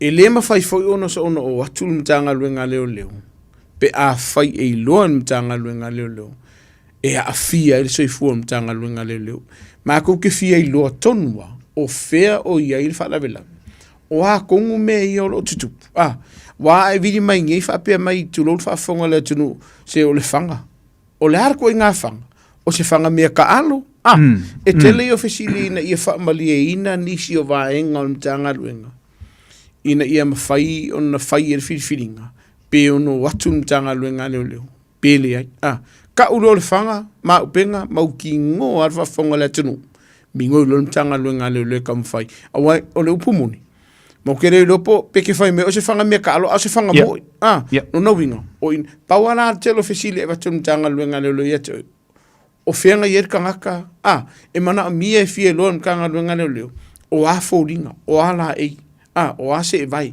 o fe o yeri tangata a fai wadu ska vale o le ale numero taba ele ma fai nga ku pongi sa tanga luenga o le ale nga tanga luenga ia te e malu fa fita ai ku la ven kanga luenga ke minga no winga e te tau o nei lo en tanga luenga te lo fa momo ele ngata mo lo la to sa nga lemo ai ia lava ta pena inisio fuanga yo toi e tali e lo finengano on melana ke lo ka ku vevisi o le muru fale ya mama atulo o le wa ku fesini o manga e ku ke mininga ai ma tu te fie lo o ye ni se tono fale o se o ke lo kanga ka tela no mer telefone o lai ma fai o na o e failinga luenga so son pe ka yo le o ke le nga ngur ke fongi walo nga waka o isi la yo vai nga te tauna fisi walo po monisa mo fa fonga le tunu tupu ni pe fea ale yo watu mtanga luenga e fesiringia mtanga luenga leo ai sea na lai ongo ko leo wa fesirian ko fesiri na familia ina vaenga umaole au nanga mtanga luenga leo pe la la tuanga mala utu wala lo i tatu tinu fa mormon kali fesiri o lo fesiri to mtanga tawa fa ye kele man malam tala no o kele man malam le ngana fa Britania a vaku se Samoa e tala no ia te oi e se ta wo vai ngale ai o la vai tu o la lo tato tu fa mo ia maulu to vai ia lava pale ma lava lo un sai tali ona yai mafuanga le ai fisi dingi ia mtanga lo ngale au ke vidi make out kas wa lu pumoni ele wa usa wai o tas e halule il tato no fangolo tali e tato telefoni mangu o nisio fa la velavi e mana o mia ai i ta valer falma o ni ser fa la velavi o sa ro fa la ve lo ko mtanga luenga leo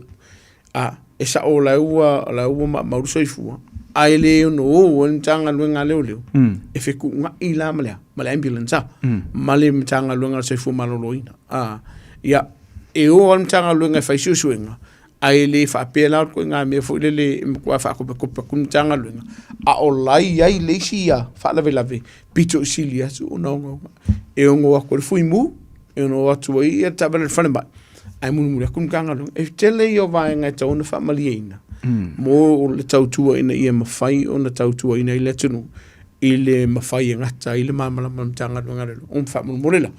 Lava rungsa. Le si vaenga ina ia tue wha manatu mo le tātua tunu awa a vili tas. E toru vaenga tau mai. Longa winga ka kaunga e pikia le mea sao le mo mier suswang. E tusa foi pese se lau piki. A e pikia le afi tu lor whafonga le tunu le tinei mu. A e whanonga kurkinga e mua se. E mawhai o ngā lato.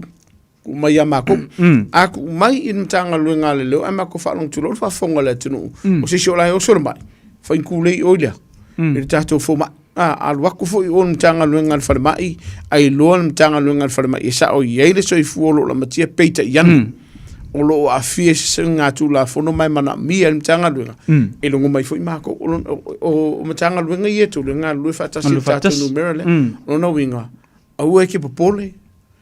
Ngā le vili ia. O ai la vaenga o se se i e wha matala wha le le mafuanga. O na fitu na ilo vaenga i e mtanga luenga sa o e tau noa tu e tari lo whiringa.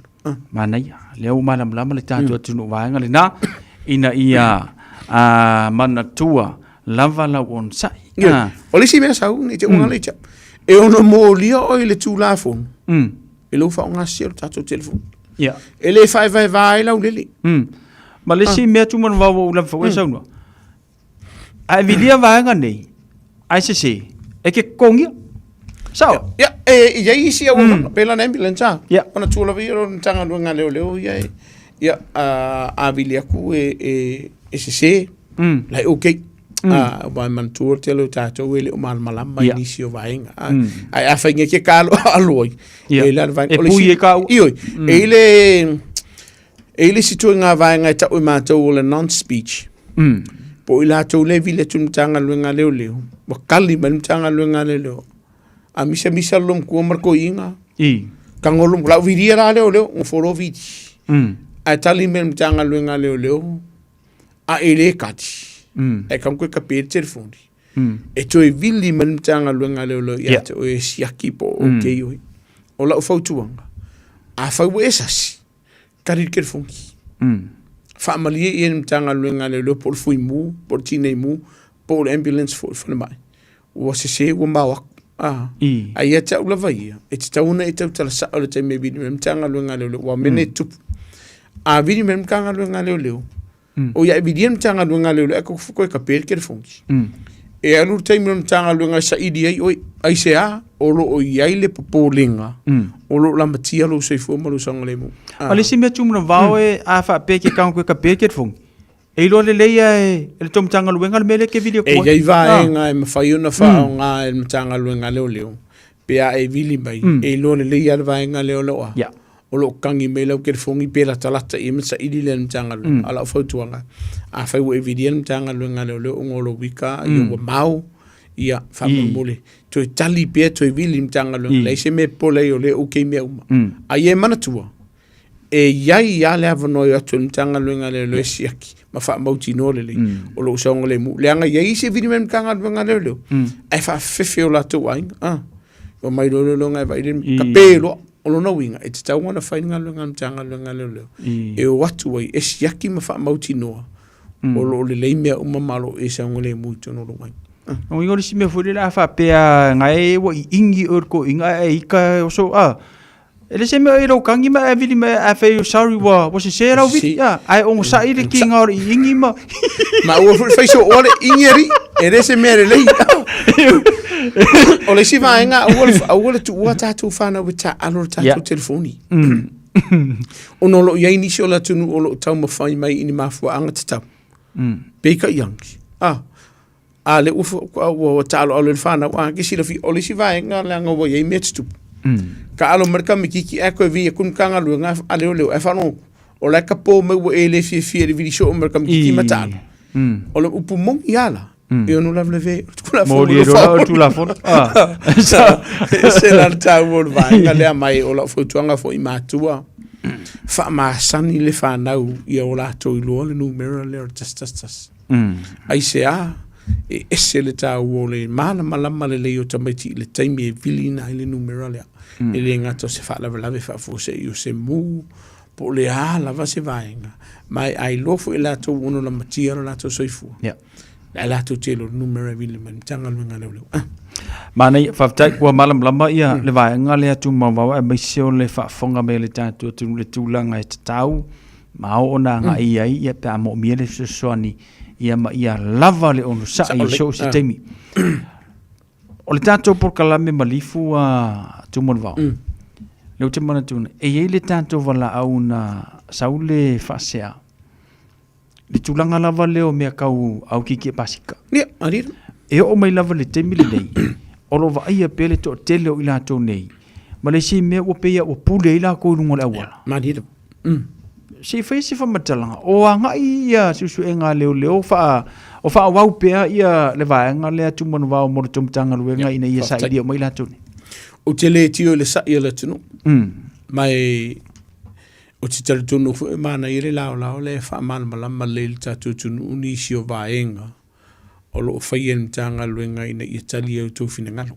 vaenga momu o le kele o pasika lai lo kan tanga luenga le lor kai mi pasika umbo o le upumuni o se asa to tu pul vaenga le peka i do se fulu ka se fulu di pasika fu ia la o ile la sengia e fa ala te ta ile awala se ia vanga nai i le telo tato maliu ia o lo faia le taimine nei le olo i pasika ia sau se taimi ono o le ia maliu ia o pasika ia la o faso e sale i dunga la wala o lo o faia ngā luenga mtanga luenga leo ma o ngā maka me ia le taimina na matau na e mai ia sori ngā tula whanone mana tua o le soi fua lau telo le atunu o lo la matia i de vale lua o le faaleanga ina o mea tō tino o le malo fa i pa umaleanga i lungor kako a wala so ale pālisi a inga o vaenga ia o te loa mai e iaini sio a inga i le o fia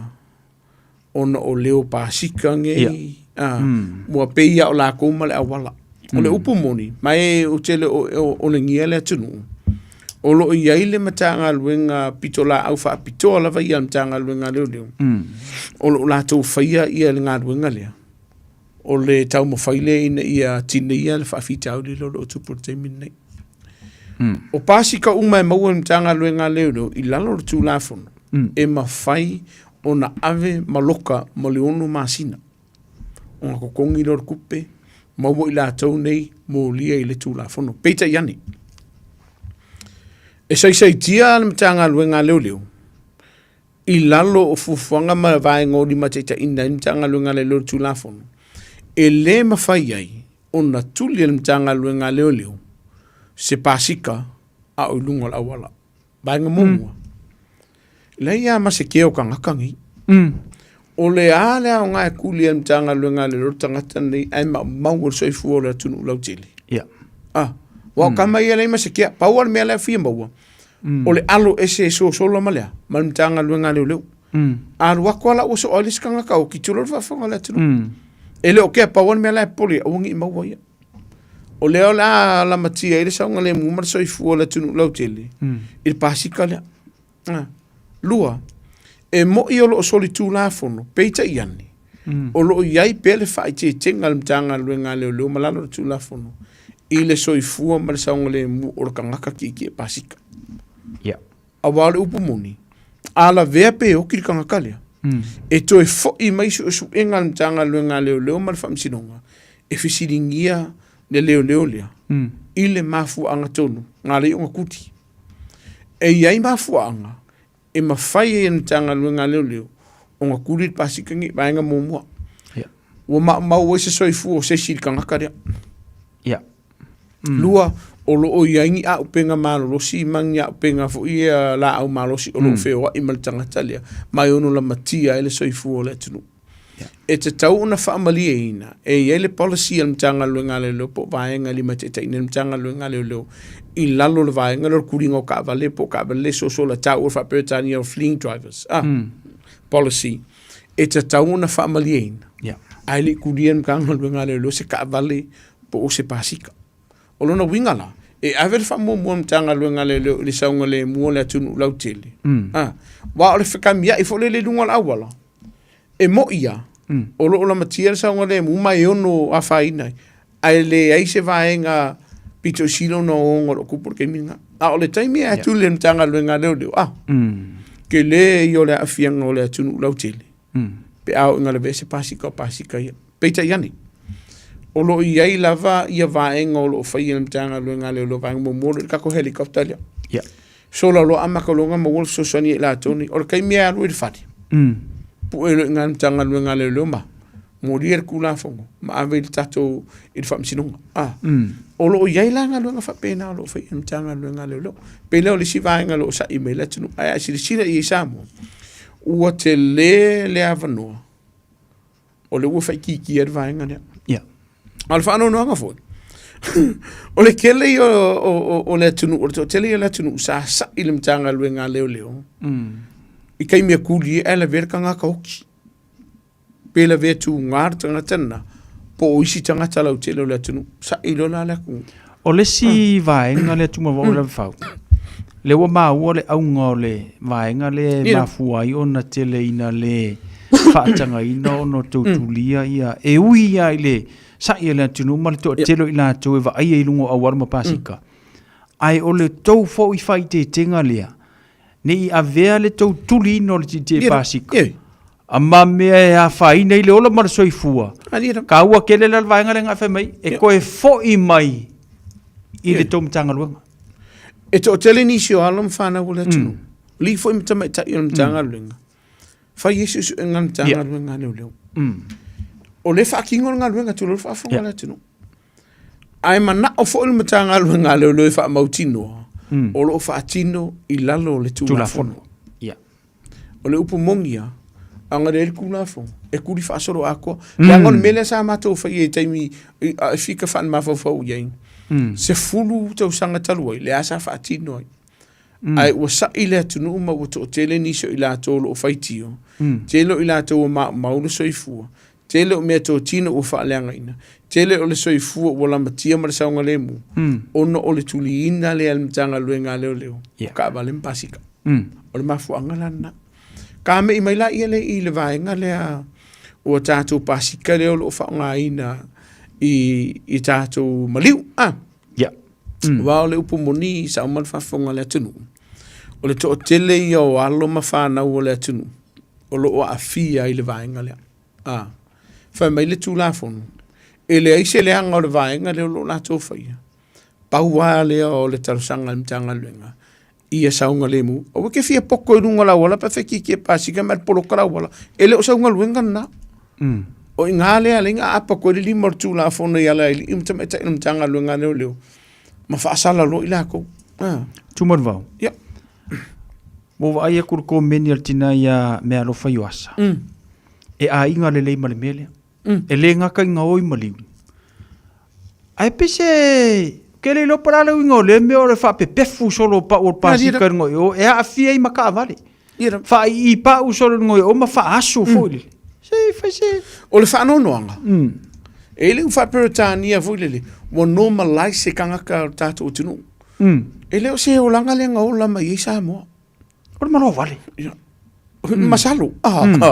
masalo ele I fa peni fa ngongi mali o tatu tunu o le talunga le o ia le soifuanga fou le o ia I la tolo o fa ia vaenga le o keringa fa nga I pasika fa la tata I la wala o le mafuanga fo le sa le tunu fa mai la le polo kala wala mo la ku ula kili ai ku le va ngoila wodi ia o le umpa fe ele o fe ntanga luenga le o lo tu el matanga luenga le vaenga ia ina ia pui ai le tele o le upomoni o ia ni so la tunu o fa langa ina o la tu tavali ila o le fa le ma fo ia le la ya kun kanga luenga le polo kala wala mo se sanga le mo la tunu se fa pasira wodi ia ia sanga le mo la tele o lo o kele yo unique tanga luenga le tu I mangala e pu vaenga le o te watu amal fa mauni e umango e faia la ko skaini I dunga la wala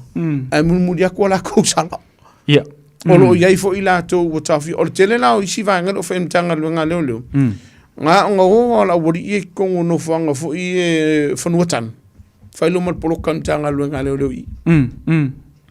ma wo mai la ko le ngi la sengi Ma wai la to leo fa asana fe wai. Ma wai tato pasika. Ma yeir o telefo yo vaenga ya.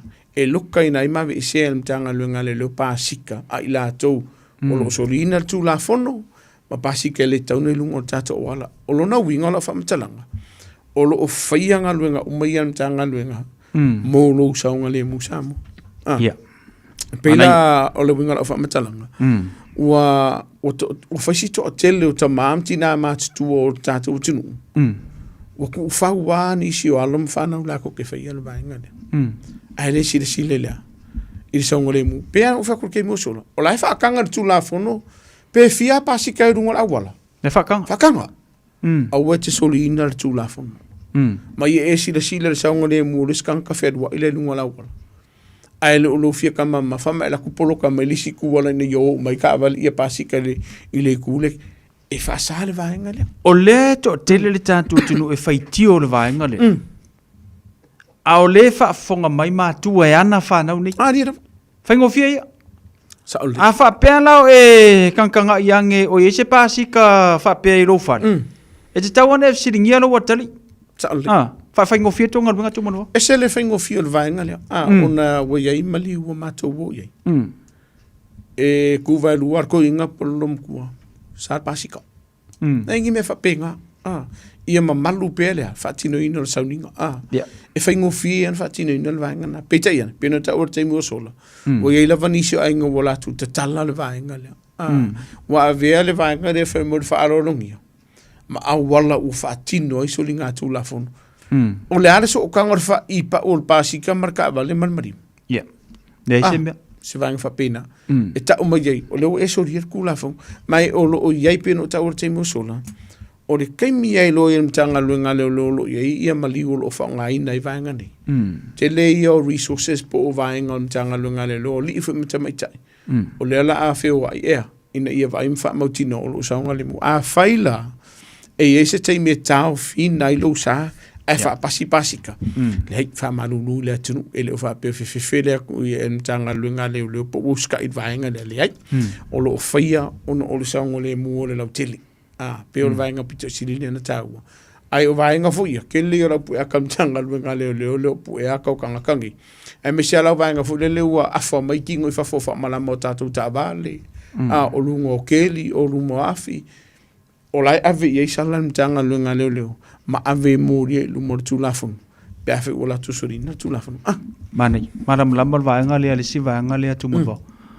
weta o le mele o le me poeta sa o mata i lungo le Facebook tu manu va ile sa i o le to telo tangata e mafu mai kemo si o tu so le lungo o pink container manga over ai le faleanga ina e le atunu o tangata ele fie le tu mo va o le tau matanga luenga le faia ia le vaenga lea pe issue mai le kanso pe au mai le malo ia mana tua so se nga luenga na me faia matanga luenga e te tau ona familia ina vaenga o tu la fono mana tua foi sa iai ni se la tau sa fainga luenga matanga luenga le faia ka kome pu akaya sa no foi tono tatu ta vale pete e o mako kilo foi diskemi ku ka la makio la ko soifu e iai me pu ata lo fa ngai na le ufai e tatu Auckland Transport il tatu local council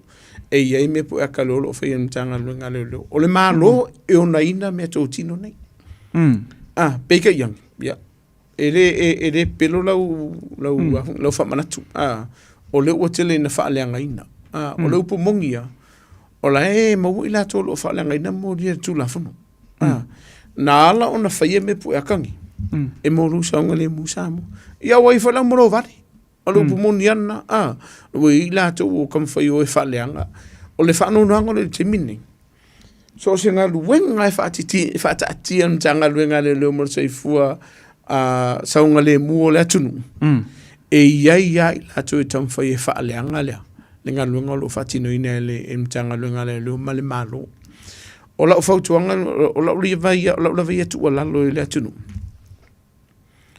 o ngayo inga umma lo faia mtanga lo nga leo o lo faia ona o lalo o tu la fono le malo e le fai ka ngaluenga le lun tu la fono o lo pumun yana o lo au mai le malo tu la fono ai fa malo si el mtanga ngaluenga le a fe isi vai ngor ku la fono ke o fie kala ngoi e la tu lo fie ya tu la fono masalo va ngale tu mo o le fa masalo va ngale pone so no ai ai o le saunga le mu o le tu no e mafu on fai va ngale ai pe o le liu se situ o tele inga ngana ila to su nga kupel malo e winga la le email o tickets for ye mo speak cameras le ngata I cameras na fo nga le o pengi container i ngola wana ia e si ke me e ala mu ko ka vale le si o la ku me le rifle ia e si ke me wa ku me le Hyundai van fo le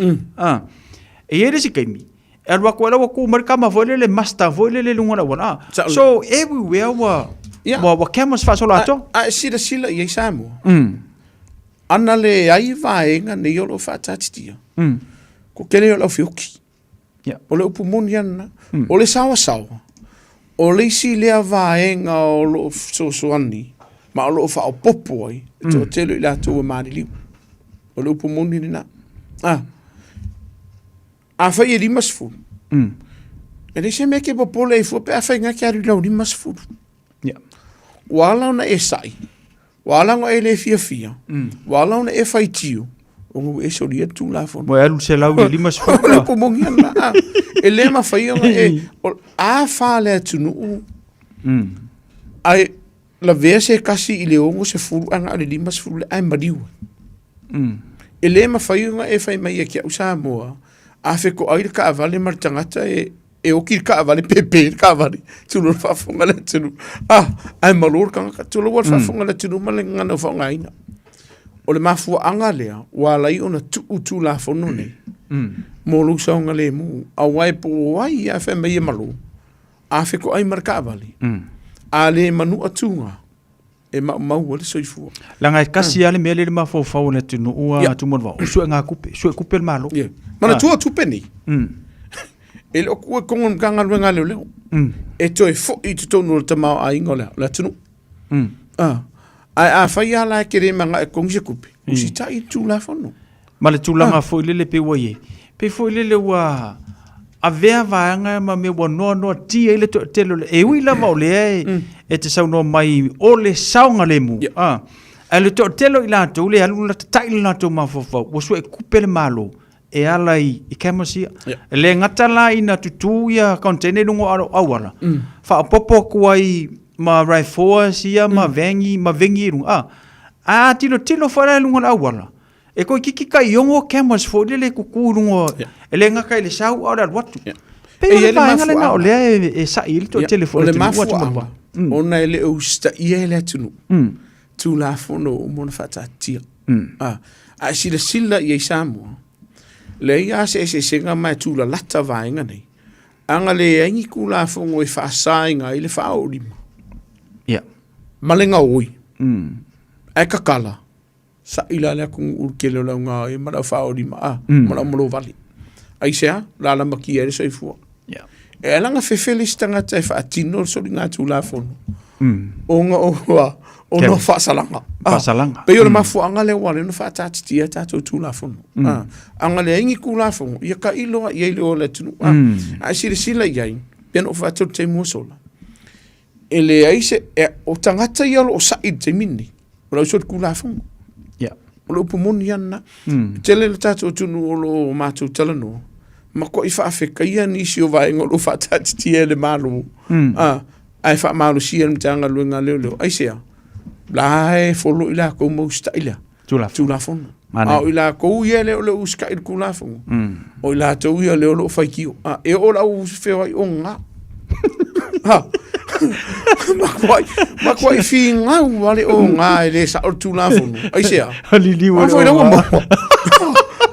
ai ana le ai se tu la fon e fa sai na ile fe ai ona na le uka ko lo ma o lo o si la fia ile tunu ile to tele le so fu ma mau kanga ka ile o ing ai la ve fu ona o fa ta malo tanga ta fia lo ona Ma fo anga ia fe tatu tu la fon. A e si la fia la oi e la wo fionga po la sunga fon nge fia fio e fa fonga mai. O na te usta il tu la fono. Ma lo fa afkai. Good boy. Nei se vai nga ke pole a wana mai fai kiu. Ko kongi au sa. E talielo ma fau fau. Le sa yo le tunu ya li ima matanga ma matama ita yo le matanga luinga e leo fatino ina le nga luinga ma le fa maundi ka lia lo ma avelo fasea se lo fia mo ya la tala sa la fia nei o lo fia e le tatu tunu e vala mai fa pe mai o le avelo fasea unga wo le o sa o fatino ina to telefon tatu tunu lo vala mai etia o sa ola unga luinga le fai sa ola unga yo inga le la fermo o la ula fo cho na tanga ele fengo fa alo le avele di ngo kele fia dai o la ula ve fo cho nga le tunu o lau na ya tau o lau nga ya ka lalo le tu la fo no ne tunu fa ilo fa sia mana ya e ta u le va inga le na se mo o la ufle fa ma ungi le o fa le o tunu tanga lu nga le se mo o la fa me pi o le tunu tanga lu nga le avera a e si la fia e o sa o fucking nga o nga dwen avela fa sia ai sia e fisiringia o fa maun e ye va en o le nga dwen sa mo fa fongo le tunu o fa tino i te me o lu mo le tato frontline e sa ye le tunu bacon o la ke alu nu ngola o le tu la fon pe foi la wa a faia o te iloa o lea sa o lo fatino ino nga luenga lunga tu lafon. Ele si mela o fai kio e forku lafon o mala tunu. Ai alang o fai kio la tunu fai kala tunu fafon ala tunu. O ngo ile mese le o kea, leo te faia. O lo na winga. O i leo te fautua ina le tunu. Avela o fasea, avela o fai tiong. A ufa ki finga o vale. Ia. O le sika ngaka ki nganga ilo o la soli kula fongo ala finga ua. Ia. E ise ta se tu fine e tono mtanga luenga se tasi fo iolo le tunu na matala noa nei le tai au. Ngā laku elu whamsingonga e o se tangata o tatu tunu sa ia lokaina. I le wha o lima wha i tonu le ainga. Lau iei ma wha maumong, ma wha mau ninga o tonu ngā kura fong, ai ma ngā o e whinga o whamsingonga.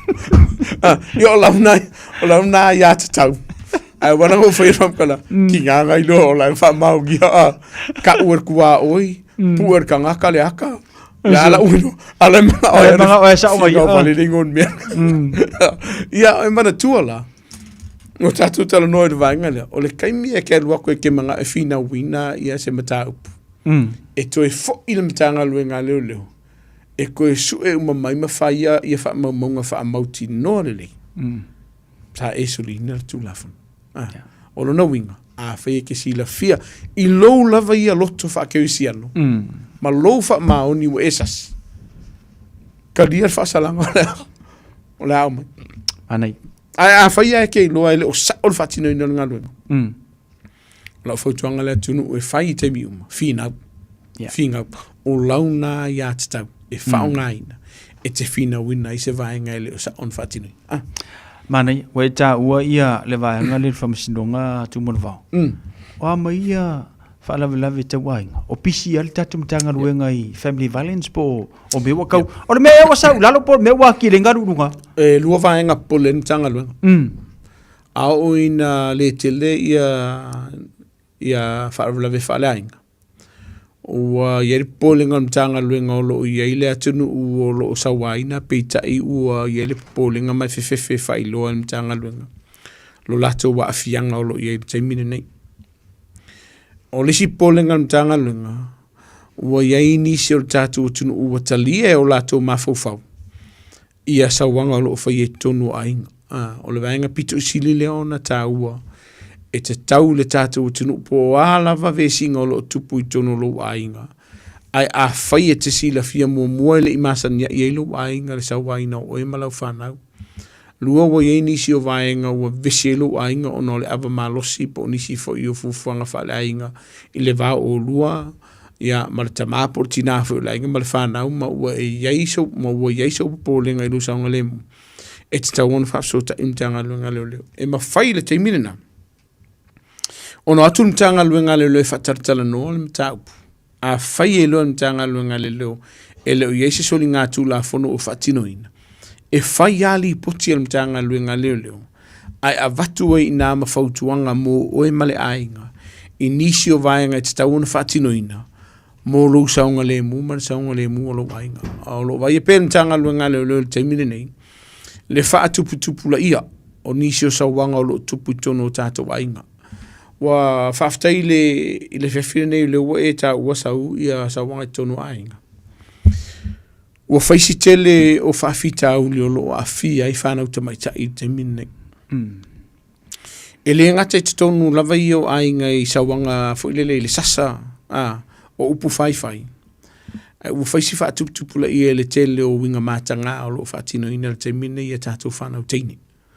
O le whaanonoanga lea o na au whika whaan mawhawhau i ai tui titi lei sa tātou polokalame i le watu whaafautuanga i lea tunu. I le wa ia lea ma whaamauti noa lea o lo saunga le muna i a tātou whanau. Pei tai ua wa ia rake mingi wa matao na whaatuputupula ia. Mōmua, e le pōlenga o tina hule le aru e sirka māma le ainga o na le tui mo le se sosani tau seleni. Wa malia lai me kukupu i tono le ainga. Aia mongu merceding. Au ke poli. Tele matanga luenga ale malo ma whalaputonga e mau le sosani mo e malau whanau.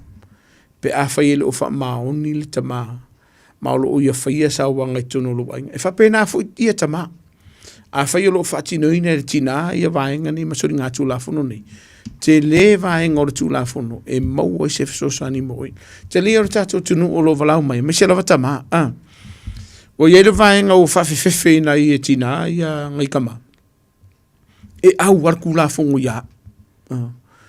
E le o te mawaha kamiki. E le sa o le vaenga. E tilo le mtanga luenga. I mafua anga. E ala iuna te tupu whawhitauli. Po o ai leo lo o whaia surku la fongo. Po ai leo lo a whiai. Whaile inga. E le whapea e maua tina i te miu. Ma le ai.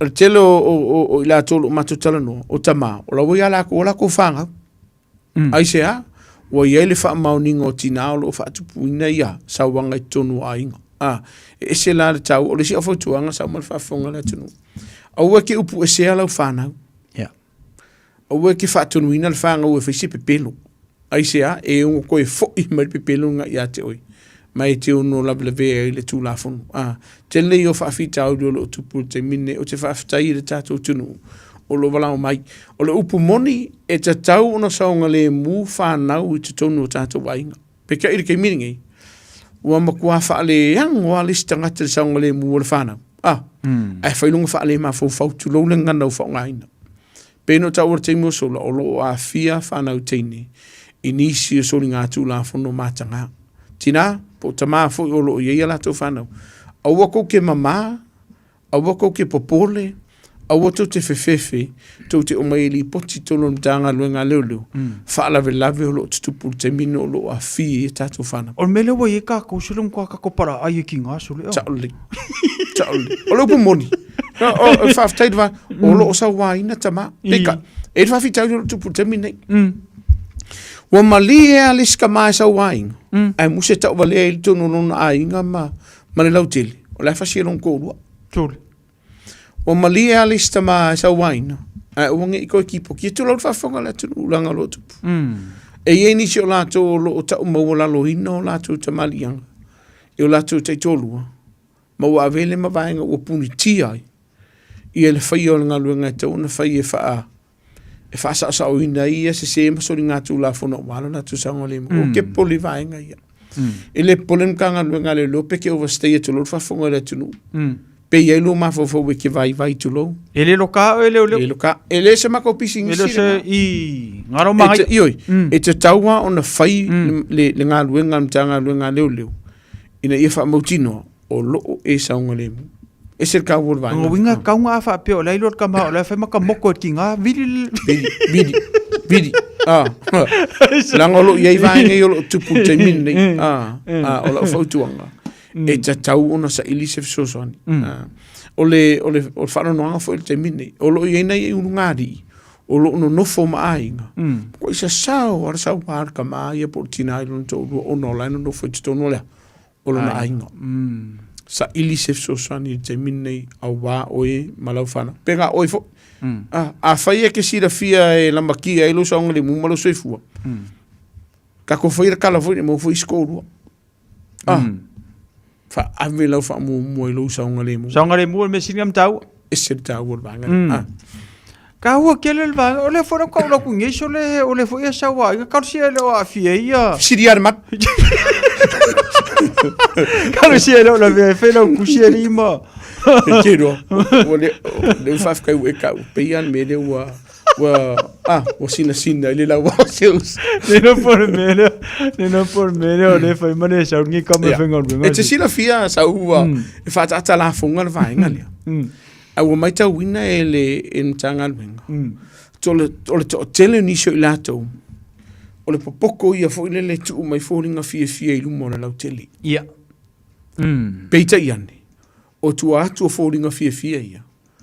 Ke le i o le whawhita au lo ia i lo a fia. O le mafua anga lea. Le tu ufesili i nisi ilato o pule lo lato soifua. Makalongor fia i o le kama ya mama. A o tu atu o le fia. O lea, o lo iei whawhita uti. O le tāua lao le fia nei. O lo tala noa i se tas. E maua i se soani mo oi. Ma kua foi uma kakung mela.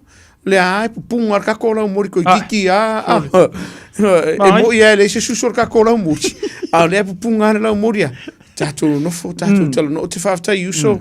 O lo walau mai o te whafta i tina o lo walau mai iuso matu whawhine. O lo maua le taimi mātou te talatara noa i le ofisa. Mau e se fesosoani mo i lātou. Ne i se manatou le tunu hape o maru le li le koe ka uma le ai. E iei vaenga o le ngā luenga o te whai tete ai. E iei vaenga o le tūlafono o te whai tete ai. Ngā kai aka ua. Ngā kai aka ua. Ka kiri o makara i soro ngā ka pingi o koe ki. Usa peke sau e pange ke so o ia. Uke re ka ua sisi. A ese le tā ua. E ese le tā ua o le vaenga le o le tātou whafsoa ai. E maua i mana tu fau. E maua i lo malama i laua i ati tau le tūlafono. Maua i nisi o me ko kia fo i le ma vaenga. E pui ai oi. E se tā ua le vaenga. O lo iai fale mo tina o lo sau wahina. O lo iai no whanga e mwhaina maua i sosani mo ta maa o lo sau wahina. O lo na winga. Paua le o le vaenga. O lo tala noa maua se sosani mo. O te whaftai i sa isi usona walau mai i atea. Ini whawhita au lo tupu i tono lo na ainga. Ai mo mori foi la whaftai nei tua whawhine o lo sosani i si usolea. E whamamala mai ni si o la asanga i te tauna i whai. Whakasi eila ma si au fo ia si o via fo i vai ngolo o waku e sosani. Le au lo whanga solo ia porkarame si usolea. E sosani lo na ainga. I le vao ia malon to lo malon whana. Tāua tele tala noa a tumuroa. Tāua tele tala noa. E risi vaenga nei te umata porkarame.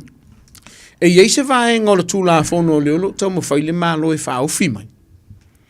E ave le malo si angal mtanga luenga leo. E ave e se ai i la tau i tutono o tātou taulanga wha atau mano whanga whaitele. Mo mua o lo mo mua i polo kiko. Po homelessness as, rough sleepers fo ie. Lua o i la tau lo aisi i lumo o tātou whale o loa po whea lava o no whanga whaitele o la tau whai ai vaenga ia. O i la tau o lo o whaatupuina i a whaafita au dimi whaalavelave. I no whanga whaitele. O la uia tilo. E iei vaenga leo te tilo a te whete na i ei lea tunu. I te tūla whana whaulera lo kam whaile malo ea. E whao whimai. E au mai e le malo si anga mtanga luenga leo. E ono whaasala ina i la tau nei e le o vātu ma le lua wheta la le sala tupe. Pe le o vātu whai ma le tolu māsina le wharapui. Le whaasala ina i la tau la. O nei tūla whono ia lea le o tala no ina le te mine. Ka wanga waku i au ka whara tātou waturu. Ai ai lo leva no mart ke mi fo lele amai leva no e tongi aso te tonu fo lele ave mangaku. O la fo tuanga la tunu. Ave lo fina ngalo tonu vaenga ia. Ai se ha to tele yo la tunu o lo afia ai. E to tele fo ile atunu o lo le fia ai. Ma o tele fai tu ina fo ile atunu. O no ni se la tonu o la matia ile sanga le mu le tunu la tele. Le la lo i tu la fo no le la solusu ma lo masina nei. Le ana whaasara whaailoa whaalauloa mai ei. O lo tilo ile malo.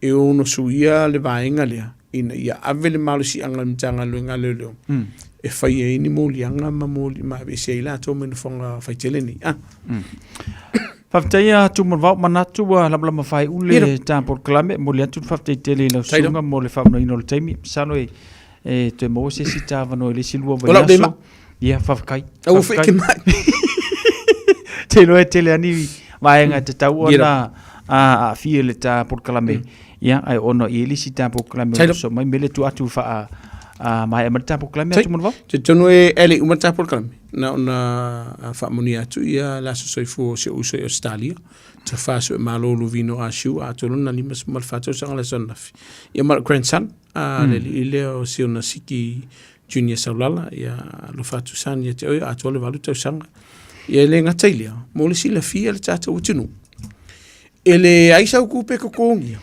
pe e vala au mai mo sea mo se fe so soani masi fautuanga o vaenga umanelo tatu tala no ai e ala ona afia o Samoa ono e solina tatu tula tas o tatu numeralia e vilem tanga luenga leo ise fara le fa fo se o lo tu pulu te mileni o lo la matia ile saunga le mu mana so fu o le tunu fa le ngaina fo e tatu metotino o le tasi o lima tatu numeralia masani le mo lu ngolo penga ta fa ilangi po le tatu telefoni e mawem tanga luenga leo ai leo se fa le fa fo se te fedi potina ma le tatu numero masani lo o tasi o valu faiva e mau ele to ona fatava e so sani ia te o fa mama lama vai ngor tu la fono a vatu fautuanga ia te to tele tato tu so lo vala mai I vaenga e leo ni vai ngor tu la fono ala mo war so so ma tu fe pena ta o te mesol a sa vala o ke lo e mo wele so sani o ke fai ale so sani mo a sa o ke lo e nga kailan mama lama ka o lo initium tanga luenga malo fa la tonga la tunu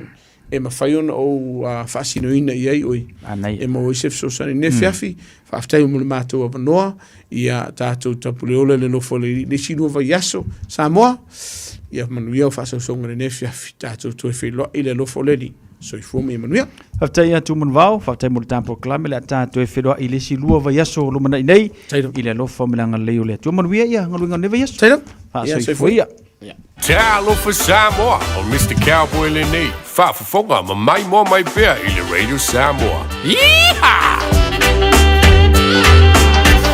Afia maua sosa Omega ka Iana lowi moa Omega ka Sabale tau mo fie Omega ka Fili mai loile Omega ka O Meka Cars, lua selau Cavities Drive I Manukau. Pole telefoni o iwa lua fitu lima valu tasi lua. Susu mai Manukau ne Omega Cars. Umalole keisile Omega Cars.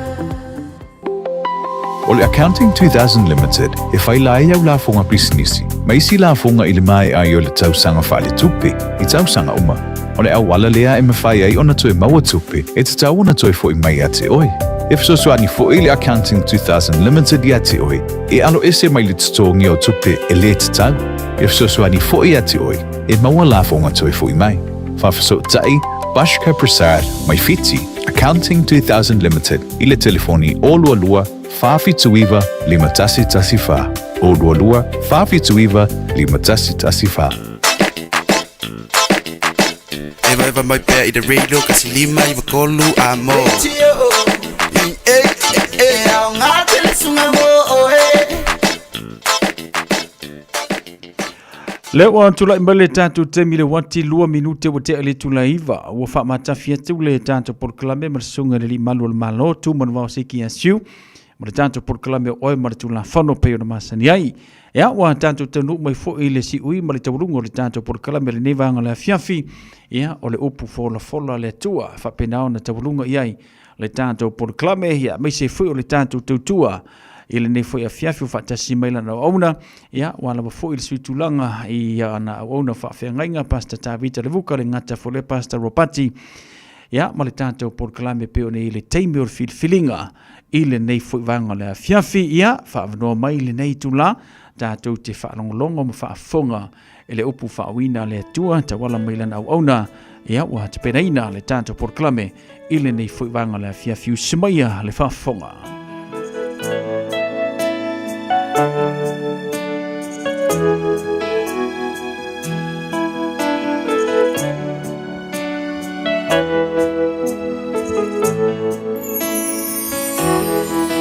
We lift our nation unto you,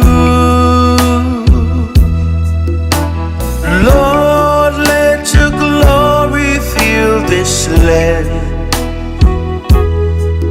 It's your desire, onward come into the knowledge of your love.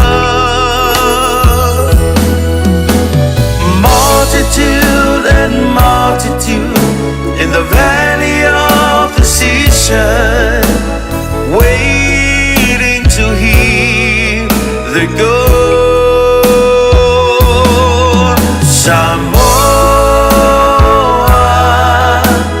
come to the Lord. Samoa, come to the Lord. Samoa, come to the Lord. Samoa, come to the Lord.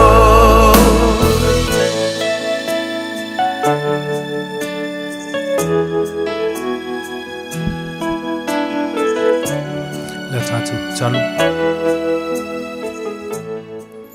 Vio te mali nei vaenga o le fiafi.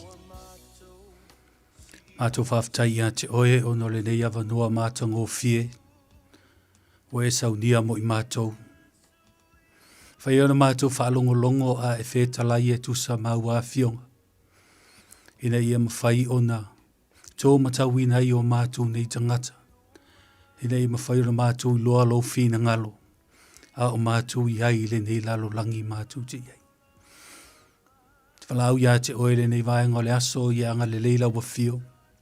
E te lato umalawa le a mawhai ona whaalongolongo le nei a fiafi. Ia whaalongo le poto. Ina ia mawhai ona o umaulau upu le nei vaenga o le a fiafi. Ia tā oso oila na savalinga.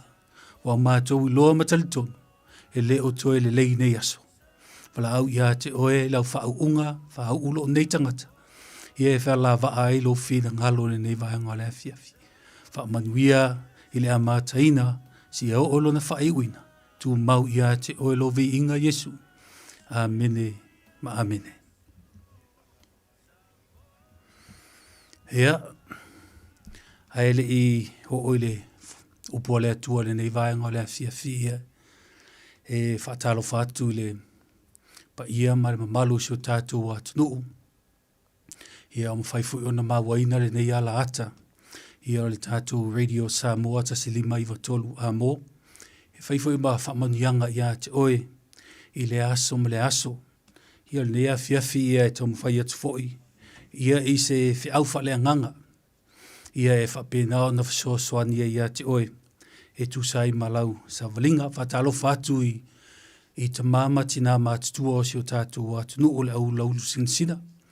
Ia whapea fo ia sunga I whaife au ma o lātou whaletua o pātele ma tau pousa ia manisi fo I o au nei nisi fo I o whata whaitaulanga. Whatalo whatu le dei vaenga o le fiafi.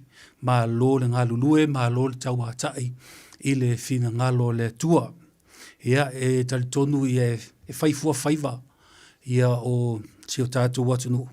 Ia pe a whai e le o iai sau tāpua inga. Ia a o whapena o ana halo whaiva. Ia tama mateine po o tūpulanga lalwa o si o tātou watunu. Whatalo whato I fo I tūpulanga. Ia o I lava se tūpulanga mo whai ona whaalongolongo le nei le tiu. Il tātou porkalame le nei fiafi. Ia whatalo whatu. Ia te oe. Ia o mawaro wa vanoa e te whaalongolongo mai ai. Ia ua na o se whesoa swani e tu watu iau au tafa. Ia e whai I eilau whiriwhilinga. Po o whea o le a aloanga I eilau sā. E le nei fo I vaenga o le o le aso, ia ma le savalinga o lo tātou iai nei, ia tonu ia e le o toe whaingo fie nei aso o tupulanga, e le o toe whaingo fie nei aso tātou te iai.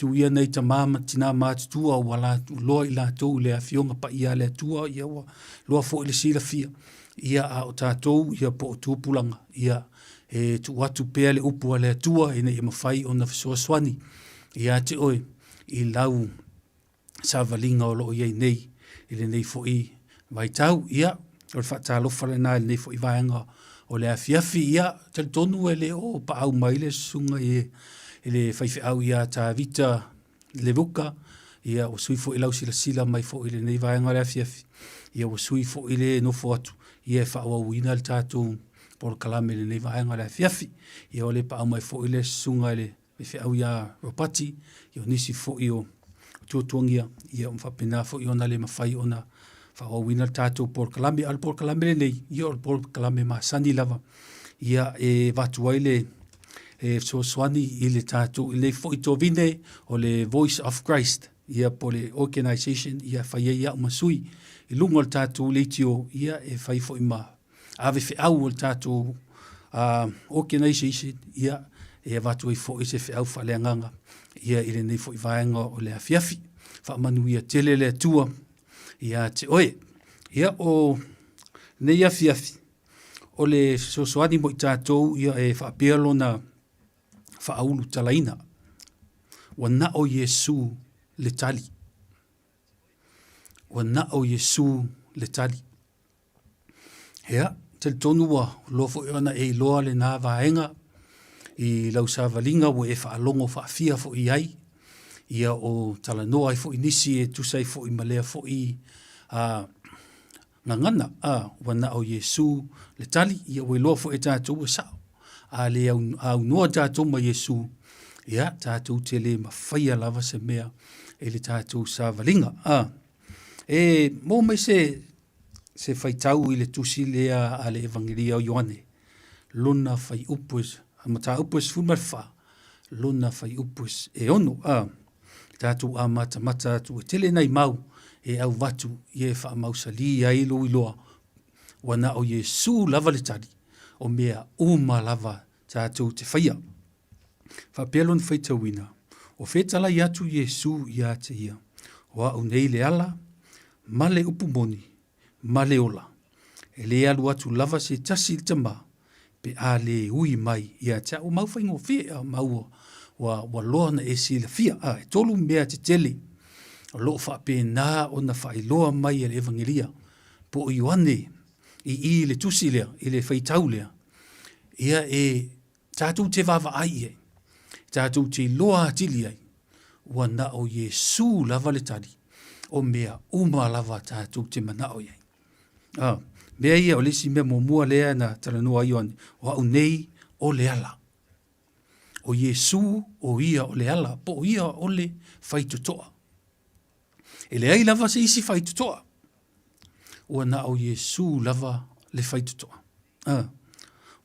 O le mere nā ia lai o na vea ia o le tali o tātou mana onga uma. Po o so o se vaenga, tātou te anga i ai so o se mana onga, so o se mea lawa e papole i o kākou loko. So o se mea ngai ki kau ma whai e whai. O ke fia whai loa ia te oela fia fine. O ngā o ia le tali. O ngā o Yesu o le tali whai mai o ia o le whai tutoa. A le ai Yesu le whai kukoa lea.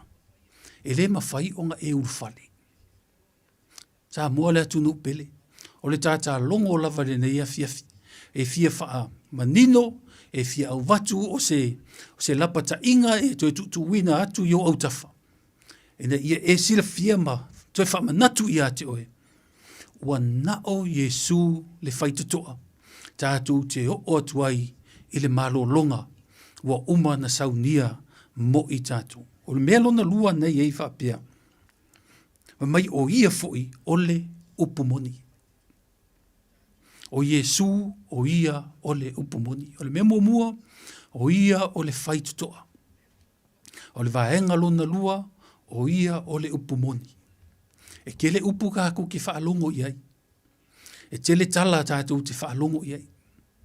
E tele ia ia news tātou te whaalongo iai, o nisi news e sao, o nisi news e se, na ua e loa, tātou te maua umai lunga le upenga te whailangi, le tele o news, e whaasao mai, e mai e lisi vahenga lisi news, ia e whaase se mai e lisi vahenga, lona wika whasau lisi media whai mai, ia e ole mea nganga waku mo mua se, ole mea mongi leo wa waku teimi nei, ai leo whai mai lea fionga pa ia lea tua, wa na o Yesu lava, o ia lava, ole upumongi, pa wa leo kangaka, e mawhai o ngā wakua le upu e ke olai, wa ngā o Yesu lava, pa wa lea, mai e ke mawanga upu a Yesu, i tu tonu o lana a fionga pa ia, tonu o le tus pa ia, o i ngai ke mawai, e ke le fo i kusi ka ko ke fia e whai tau Samoa.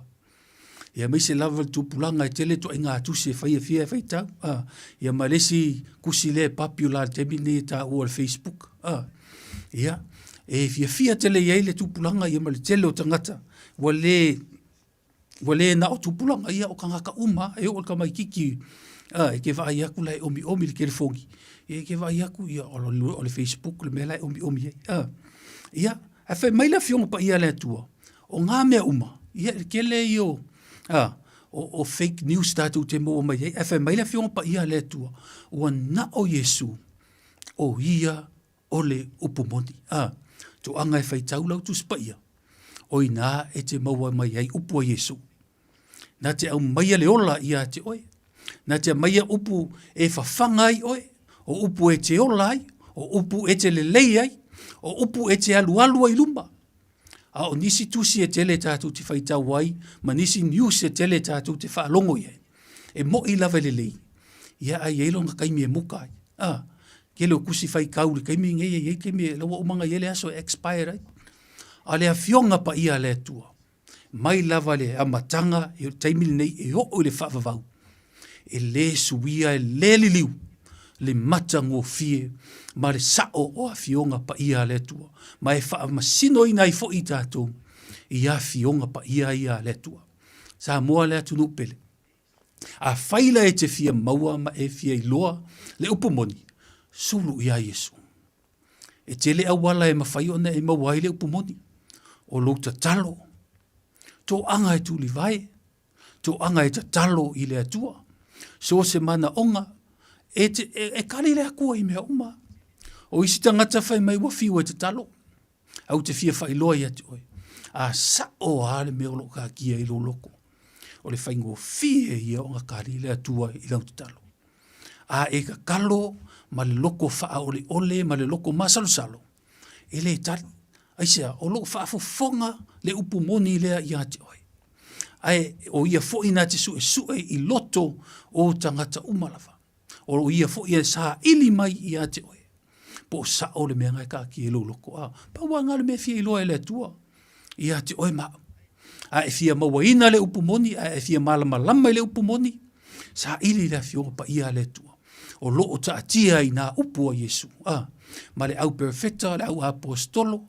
Io i la tau maia. Ia na o mai ai le na wha. Na ho mai ele tala le leilea. Ia le tu ina atu ia te oi. Tu whaatasia le fionga pa ia le tua. Ia le tātu te whaitau ai. Ia ma tātu i loa ai. Ia le upu. Ia ma le mea te tau ona tātu sāva vali ai.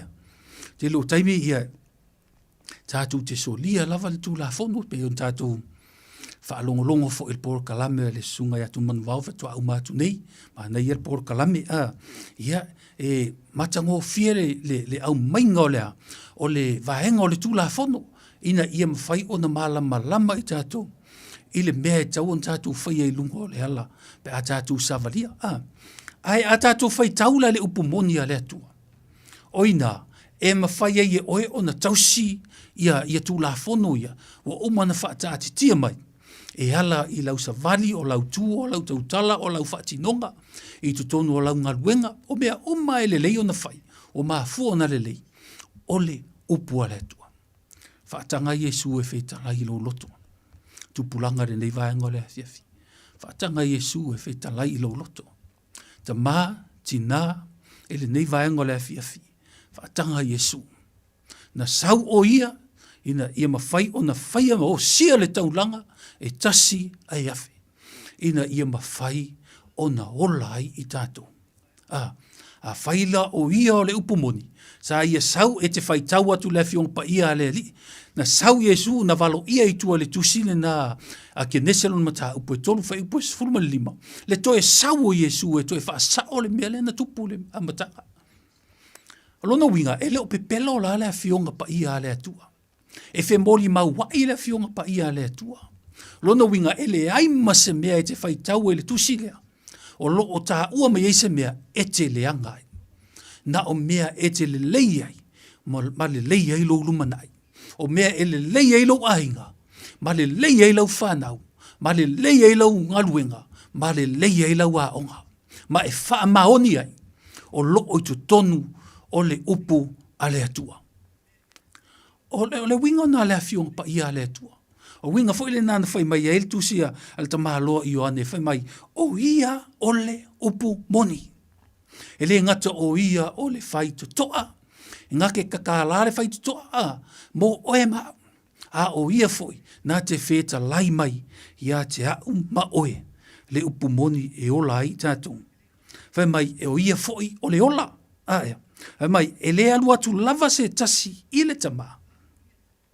Pe a le ui mai ia te au, o ai le au lea, o Yesu le kiriso.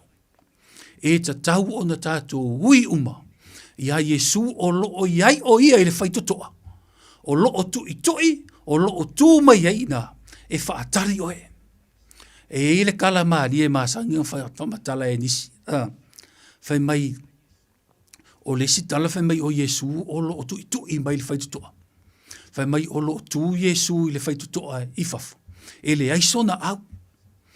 A o to tonua i eile au, i le mea lai i eita aua. Whai maila, o lai fia alu watu Yesu i to tonu, ai le mawhai o nalu watu. Vangana, ua e ta tala mai le whai tutoa. Pei whape nā la se atole nei vaenga o le afiafi a Samoa le tunu pele. E le ngata o lo o tu o ia i le whai tutoa. Ai o lo whaatali o ia mo oe. I le taimi e te ta talai. E fia ulu fale o ia. E nofo tupu i tu tonu i ate oe. E fia fio o ia i tu tonu i ate oe. Whai mai whai unga le tātou tusi, whai mai whai unga le mau. E le alu atu lava se tasi i le tama. Pe a le ui atu i ate ia. Tātou ui uma ia Yesu. Tupulanga le nei vaenga le fiafi. Samoa le atu no pele o i lava o mawhai o na ti langa la au le nei vaenga le fiafi ma whaalongo. I le upua le atua. O le toe fangu i atu e o leva, o loa o na e loa le fina ngalo o le atua. O tātou o le atu no lotu. Ia aetu ina atu pea i le aso ma le aso. Ina ia mawhai o na whafangu pea i lo loto. E iai le aso o lo muli mai. E i le aso o lo o a ngai mai. E le si tangata o lo whaatala le lava ilana sa valinga. Le si tangata ua leva na talia Yesu e avea maali ima whaahola i lona ola. Ao le mea watupu e tele lava o nga backslide e telo taimi. E backslide pe ahalu i le ngaruenga. E pa u pe ahalu i no fuanga whaitele. E pa u le taimi e le iloa atu wai e ni tangata. Wa le tele leo le mea le tupu le vai taule nei. E eselo tātou whaamaoni i luma fo i o tangata i lesi taimi. A le taimi ua nao oe i lesi taimi. E le aima sou whaamaoni. E le ai fo i sou whaamaoni. E te tau fo i la o na tātou waava ai ma le tutoa i le fina ngalo o le atua. A wao lo sa ili mai o ia.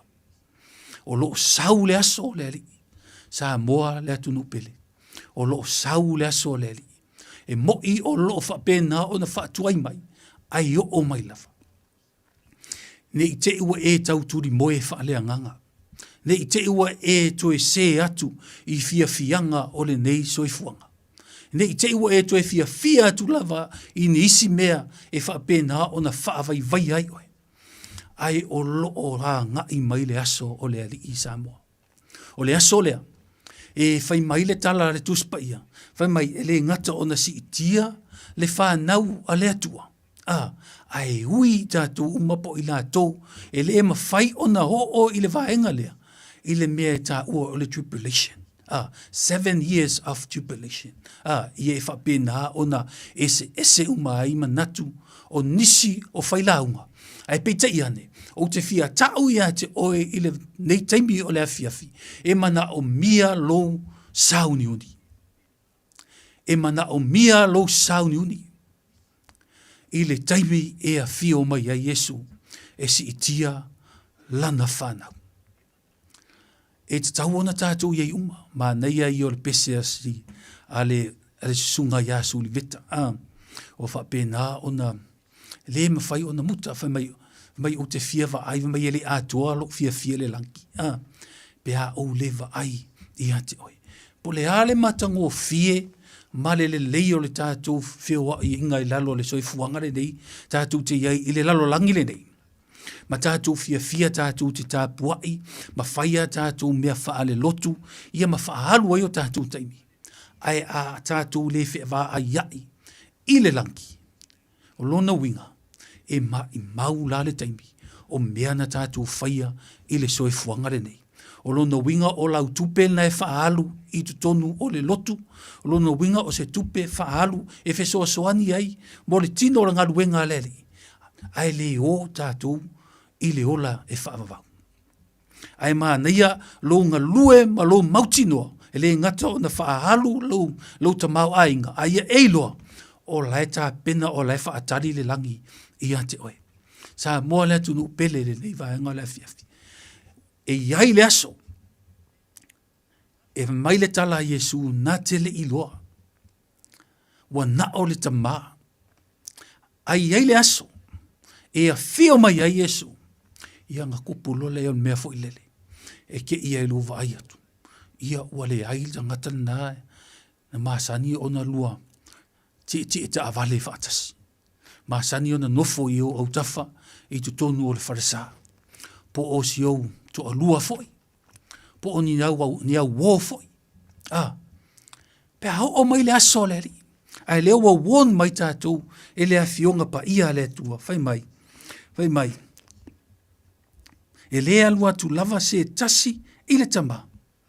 Pe a le ui atu i a Yesu. Amen. Sa moa e ka kauonga kako ui i a ika. E le isi ala. Pe ona whai mai nisi o tangata lau i loa i lātou poro kalame i lungo televise. Whai mai e kele ala. E kele awala e o ai tangata i le ola e whawawau. Whai mai nisi e o Mohammed. Whai mai nisi o se isi atua o pura. O paula o i lava. Ai le whai loa e le tātou po le tusi pa ia le ana tu mai mo oe ma au le tangata ke visi anu. Whai mai le tala le tusi pa ia. Ua nao Yesu lava le ala. E le ai lava se isi ala. E le mawhai onga e alu i lau wa alele i le langi. E le mawhai onga e alu i se waa kaunga kāanga e whakaua i le kaimi e o mai ei le aso lea. De ai. E le mawhai onga e alu i lau ka avale kaunga kāanga i ke whelua i ai. I le langi. De ai. E le mawhai e le maa losi o le kele o le oamata mao a inga o le tupe na i oa au. Ona ave o pe whaatau ai lau tikere ki alu i le langi. E kasia le mea e whaatau ai lo walu i le langi. O lo talia monio Yesu i lo loto. Le ngata i lea ma ola ai. Langa i le haluse tasi i le langi. I le mea ta ua na untalia. O na whelu wa i lea ma whaapea. Wa umango ka lia Yesu. Pule loa au la me fai. Ha mo e le ai. E ta lia Yesu i le loto. Ma ola ai. E manga o mia le ola ai. Ia, peo ngā ko whaalongo fo i nisi fo i mua ngana tātou whaalongo i fo. I nisi fo i lava i tau. Mai whai aku le la unga lesika mā loa i lunga le waa. Ia e oso mai si uso fo i lea la wei loa ma kā kou la ua maliwa. Mai ola ai. Ola ai. Sika mō vau. Mai ola ai la ia. E sao le lei. E le ngata o na la unga le upu. Tau tala e le upu a le atua. Ia ai a tā ua fo. Le ola ai o kā kou le upu. Langa e mafia e fo i au fai la unga i leisi taimi. Le si fo i taimi e la unga le upu ane atua. Ai e sele me ko o lunga o Facebook. E selenga ngana e ngana I lunga o le upenga ta whailangi. E sele fia e la unga. E maua le la unga I le sa. E la unga I le upen ea. Ai maua mai I nisi ata o loo pu e nisi tangata. Be careful ngai vai kai miga go ke ai. Wa ke lao le mea. Wa ke ma a ko le mea. O lau ke le fongi ngai ki felua I maoi. E ma whainga whao ngā e resi tangata e pu e aile ata e a fongi. E o a kuai o I le isi tūnanga. O le whautuanga mo e. Ia tātou wola e tusa maafionga pa ia a le atua. Vai mai o ia o le upu a whaila o ia o le upu moni. E te tau o na tātou sava vali e tusa ma le upu moni. Vai mai e le alu aku se kasi ka maa. Pe a le ui aku I a Yesu. Ai se ale me tā ua le ui a Yesu sa mo le atu nupele. Ai sea. Langa sa pa ule a kamu mua. Ale a kamu muri lea. Ele I o I ai le angasala. Sa sau o ia na whaatau nuula na mission. Na umale leile misiona na sau ai. Watu e fio atu ia I le tūtau matau o le tātuari. Whai mai wa whai o ia ma mediator. Whai o ia ma pulu vanga. I le vāo o e ma le atu. O pe ia ngā ruenga le lo ia foi dea. O lo whai I le vāo o e le tangata. Ma le atua. O le taimi I tāte se ai. Whai mai le tala Yesu lo na tama. Tu tasi ia I se avandoa. Koe ku waku sa. Tu atu su. Tasi I lava se avandoa. Se I toe tapue. Pei o le whaata oto. I le la au po le mati sa ola I tutonu o le whaato anga. Maua mai ele o yangi fua. Mai le tala le tangata sa iei mai koe ku mai kasi a kia use se avangoa so kango ea. Toi ave I ele o le ato lea. O le feta leisa lea. E whaape nā o na whaaola. O le ngaluenga le nā Yesu. O lo whaia mo I tātu. Na saula ia o ia o le whaaola. Ina ia mawhai o na a watu I tātu o le awa noa lane nā. O lea iai lava le taimile nei sa mo. Lewa ngoanga o lea iai lava le taimi nei. A iai le aso e umai. E I le aso e muta I le awa noa lea. Le awa noa lea le tu mai ai ti tātou. Tātou te o atu ai tu tonu o le wha. Tātou te uru whale atu ai tu tonu. O le alofa lea o le atua po le mea alofa lea o le ola. Whaavavau atu ina mai lea I e ala I a Yesu ke viso. Lea sa sau ia. Whaatau nuu le tau langa e tasi ai afi.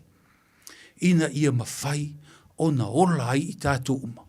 O le mea la tātou e whai. O le talia, o le mea na whai e Yesu. I lungo le la au. Le tongi ola na ia whaia. Ina ia mawhai o na ola ai I tātou. Ai le ingata ina. Na toe tū manu mālo Yesu ke viso. O lona toe tū manu mālo mai. Ua manu mālo ia I ai fo I tātou. Pe a whai e te whaatua tua ma e tū mau. E te manu mālo a ia I ai foi. Aleluia.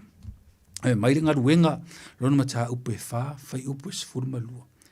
Ele ai fo se tasi ua iai le ola. Ele ai lava se isi ingoa I lalo le langi. Ua fua ina mai I tangata. E mawhaia o na whaola ina ai I tātou. Upo tangata o pēteu.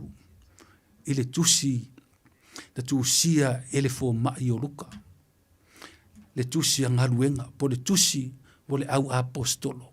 O lo whaau wau o na tusi le taimire nei. E tātou nei o lo tala ina le fina ngalo o le atua. O le tusi lea le mori mau le au skola e le I umana tusi. Aisea, o lea lava e whaau wau le au whainga ruenga. Po o I la tou ua whaapena o na whaia le fina ngalo o le atua. Le tusi lea ngaluenga. Whai mai la fionga pa ia le tua. Ese le matango fia. E le ai fo I se tasi ua iai le ola. E le ai lava se isi ingoa I lalo o le langi. Ua fua ina mai I tangata. E mawhai o na whaola ina ai tātou. Lipi le ai ma se ingoa. Le ai ma se isi ingoa. E le mawhai e le ingoa o luka maa. E le mawhai e le ingoa o lo kinga. Le mawhai e le ingoa o lau pule le wharewhainga ruenga po le matai o le tau ainga. Po o ai lava le tangata e maua lunga. E le ai ma se ingoa o ngā ingoa. Ka kou ki sao ai I le ola e whaavau. Ai ta umaila e oe le afiafile nei. po o ai le suafa, tātou te sao ai le ola e whaafa. Tali tonu wa sao lau tali, i rea fiafine, wa na o le suafa o Yesu, e whaape nā o na saufa ngā i tātou, i le ola e whaavavau. A whai ele aise ingoa le lalo langile nei, e ma whai o na whaola ina ilo wanganga, ma lo wanganga, ia ua kasi ala only one hope, oai, ua na o Yesu le keliso. Pau le nao le suafa, vai mai le anga te le outou, le tou le ole mai. Hallelujah! O fia mana o Yesu, tātou te vala au atu ia te ia, so se mea ai le tu wina ia, lana au apostolo le mata upu lea, le ngaluenga, le mata upu le sulfa, o le Ioane, ma ngai ai o upu a Yesu o lo ia inga, e apo ai ai, ona au apostolo, e winga i le savalinga o lo iai. O le fisosoani mo i lato, ina ia mawhai o na lato iloa, there is a hope waiting for them. Hallelujah. O lo o iai le wha moe moenga mo i lato o lo o wha atali mai. Leiti o fo i le au apostolo. Leiti o le au apostolo Samoa. Sa loto i lato e oti wha amaturo. Aisea ona o le fina ngalo o le atua. Aisea o i lato i o eyewitness na lato va ailelei i a Yesu na whaasata roina. Le ngaterina, tolu ma le afa tau sanga na lato sava vali whaatasi ai, ma Yesu, na lato mata, na lato mai moa, na lato tilo, i mea na whaia i Yesu. O le nā foina mā fuai, o na lato loto te tele, lato te tutu, mo le upumoni, ma feoti, whaamatuo, mo le fina ngalo o le atua. Ai le ngata fo ilea, o nisi fo i o ki a Kongo, oka se loko ki kele o nei tangata. Sa fioti e iaile ti a tono, le ti a kono o se te whano, aia. Sa oti, ma le tile, ona o le fina ngalo o le atua. La tau te vava, ai fai mai le oti a se te whano, o hange me kau ai a kui maa. Ai fai mai le alanga se ki whango ma le fia. Mai mai wa o loa le ali. Ma le ngofo ali i o lo ki e. Hallelujah. E ke i loa le taimi e ho o mai ai whai ngata ma pua ngā i le o langa o le tangata kerisiano. A o le tangata e fia i le atua. Fia i le upu moni lea. O te fia tau i a te oi lea fia whilei. O le oti o le tangata hami o tonu. O le oti o le tangata e fia i le atua. O le oki fia. Hallelujah. E oti wha māturo fia. Hallelujah. Po o a lava me o mai le savalinga, ma le soe fuanga tā tu te iai. A oio se tangata e te fia a velo wola e te au na ai moleli. O te fia tau ia te oe i le a fia whine, po o whea lava le lalolangi ave i ai oe. Wa e loko lava e ki alu, e te maliu e lava, po le a lava le tau wha ma tau mai. E ke loko lava e ke oki ai. Aisea, langa fo e ke lele upu ngai ko kongo ia ki oe. Mori mau mai ele tusi tātou tusi mua len tātou whaita. Mai o ia le upu mongi. A whai e makualo loko lauwa ai le upu a le akua. A whai e lo loko lauwa lofa i le akua. E po le a lava le mea o mai ia te oe. E ke le kai lava ona e wha le tonu ai i o manatu. E tolo pu loma o wha awhitai. E tu sai fo i nisi fo i uso ma tua wha whine. E le ngata fo i le mātou fo i organisation o lo mātou iei nei. Ia au nisi fo i organisation. O lo o iei lātou o lo o wha missionary. I so se vaenga o le nei lalo langi. Tangata ua to toa o lātou loto. E tu tū mo le tala le lei a Yesu Keriso. Mo le upu a le ali. E le fefe le oti. E le musu i le mativa pe o le tangata o Paulo whai mai. Wa o loa le mativa. Wa o loa le mate la ina. Wa o loa le fia ai. Wa o loa le tamau a inga. Wa ye loa uma mea uma. Aisea o le tangata ua whaatia whaafia. Tau ai whaafia whai mai tala le mata upuna e se fuluma le wha e o le tusi a ngaluenga. O le whai mai na tongi nga whai tongi le tangata o Paulo. Ai whai mai whaapea tangata o oti. Ai tu e tu i lunga le tamaloa tu i lunga mato e savali ave le tala le lei. O le loko ngā le tangata e ngā lue mo le ali. E le o va ai i le taimile nei. E le o va ai i le taimile nei. A o lo va ai i lona pale o lo whapena o na whaatali mai ai. Ma neia ia o le loto a lea po la ngona o le tangata o lo tu ulo na loto i le ali. O le upufu i lea whaapea mai. Ulu fale mai a. I le fia o lo wali. Oka se manga ia. Pe e ulu fale atu i le tausama angale. E welcome mai o e whaapea. O lae o lo tu mai sisi. Ma lo pale pupula. O le pale le pala. Ma isi lava pale. Pale o le ola. Pale o le ami o tonu. Ma fe tu o fe pulafi mai ai. Aisea. Onga o lau ngā luenga. Po o lau mea na whaia i le lalo langi nei. Ia a whaila o e tangata e te alofa i leli. E te alofa i le upua leli. Ia tāla i ke riso. I to tonu o lau whale whainga luenga. Le ngata i ngā. O lunga o pasi na, whawhitaifo inisi o uso lo whape nao na whaia, o la unga le upu i lunga o pasi.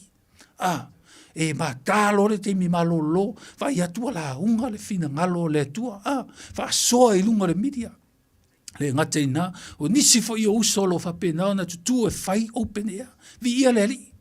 O wha henga umaia, o ngalu wenga le upu lea, tā tūte, fai tau iai i lea aso ma le aso. O lo mauti noa le lei, ma lo i loa le lei o le upu a le tua, ua maa fuai ona e tu mau i le upu a le lei. Mua kore ni tolo na mata upu mua fai upu e tolu se furu. Wa fua mai ia te ia. Wa fua mai ia te ia lo o tō wola ia ki riso i Yesu. O le ua tu uina mai e le atua e fai ma o tātou poto o lo tātou wa mi o tonu ia, o le ua whapa ia ina mai, o lo tātou tongi ola fo ia. Mai le amatanga o whai upu, wa fua mai ia te ia lo o tō wola ia ki riso Yesu. Wa fua mai ia te ia, lo o tō wola ia ki riso Yesu. Sa moa le tunu pele au e whafonga i le afiafinere na ua whai mai le tala a le apostolo. Korinito e a fua mai iai i a ke riso Yesu lo o tō ola. E a fua mai i a ke riso Yesu lo o tō ola. Korinito o le a ai whapaupau.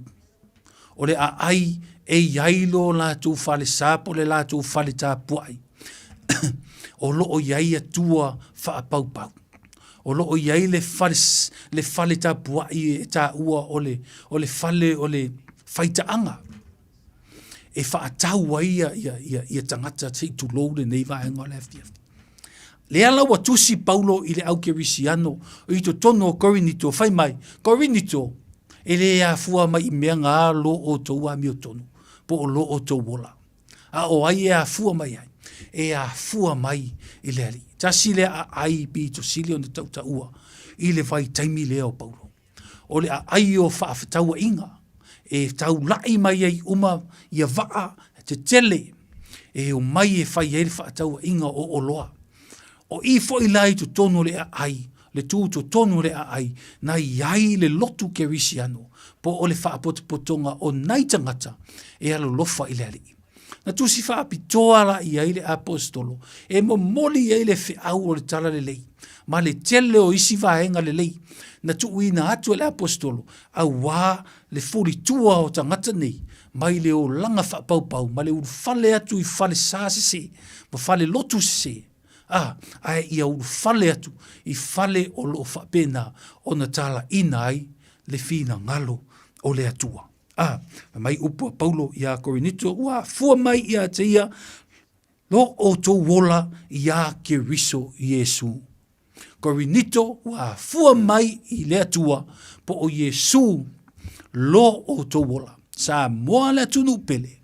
E le ai lava se isi mea e a fua mai ai lo kako wola.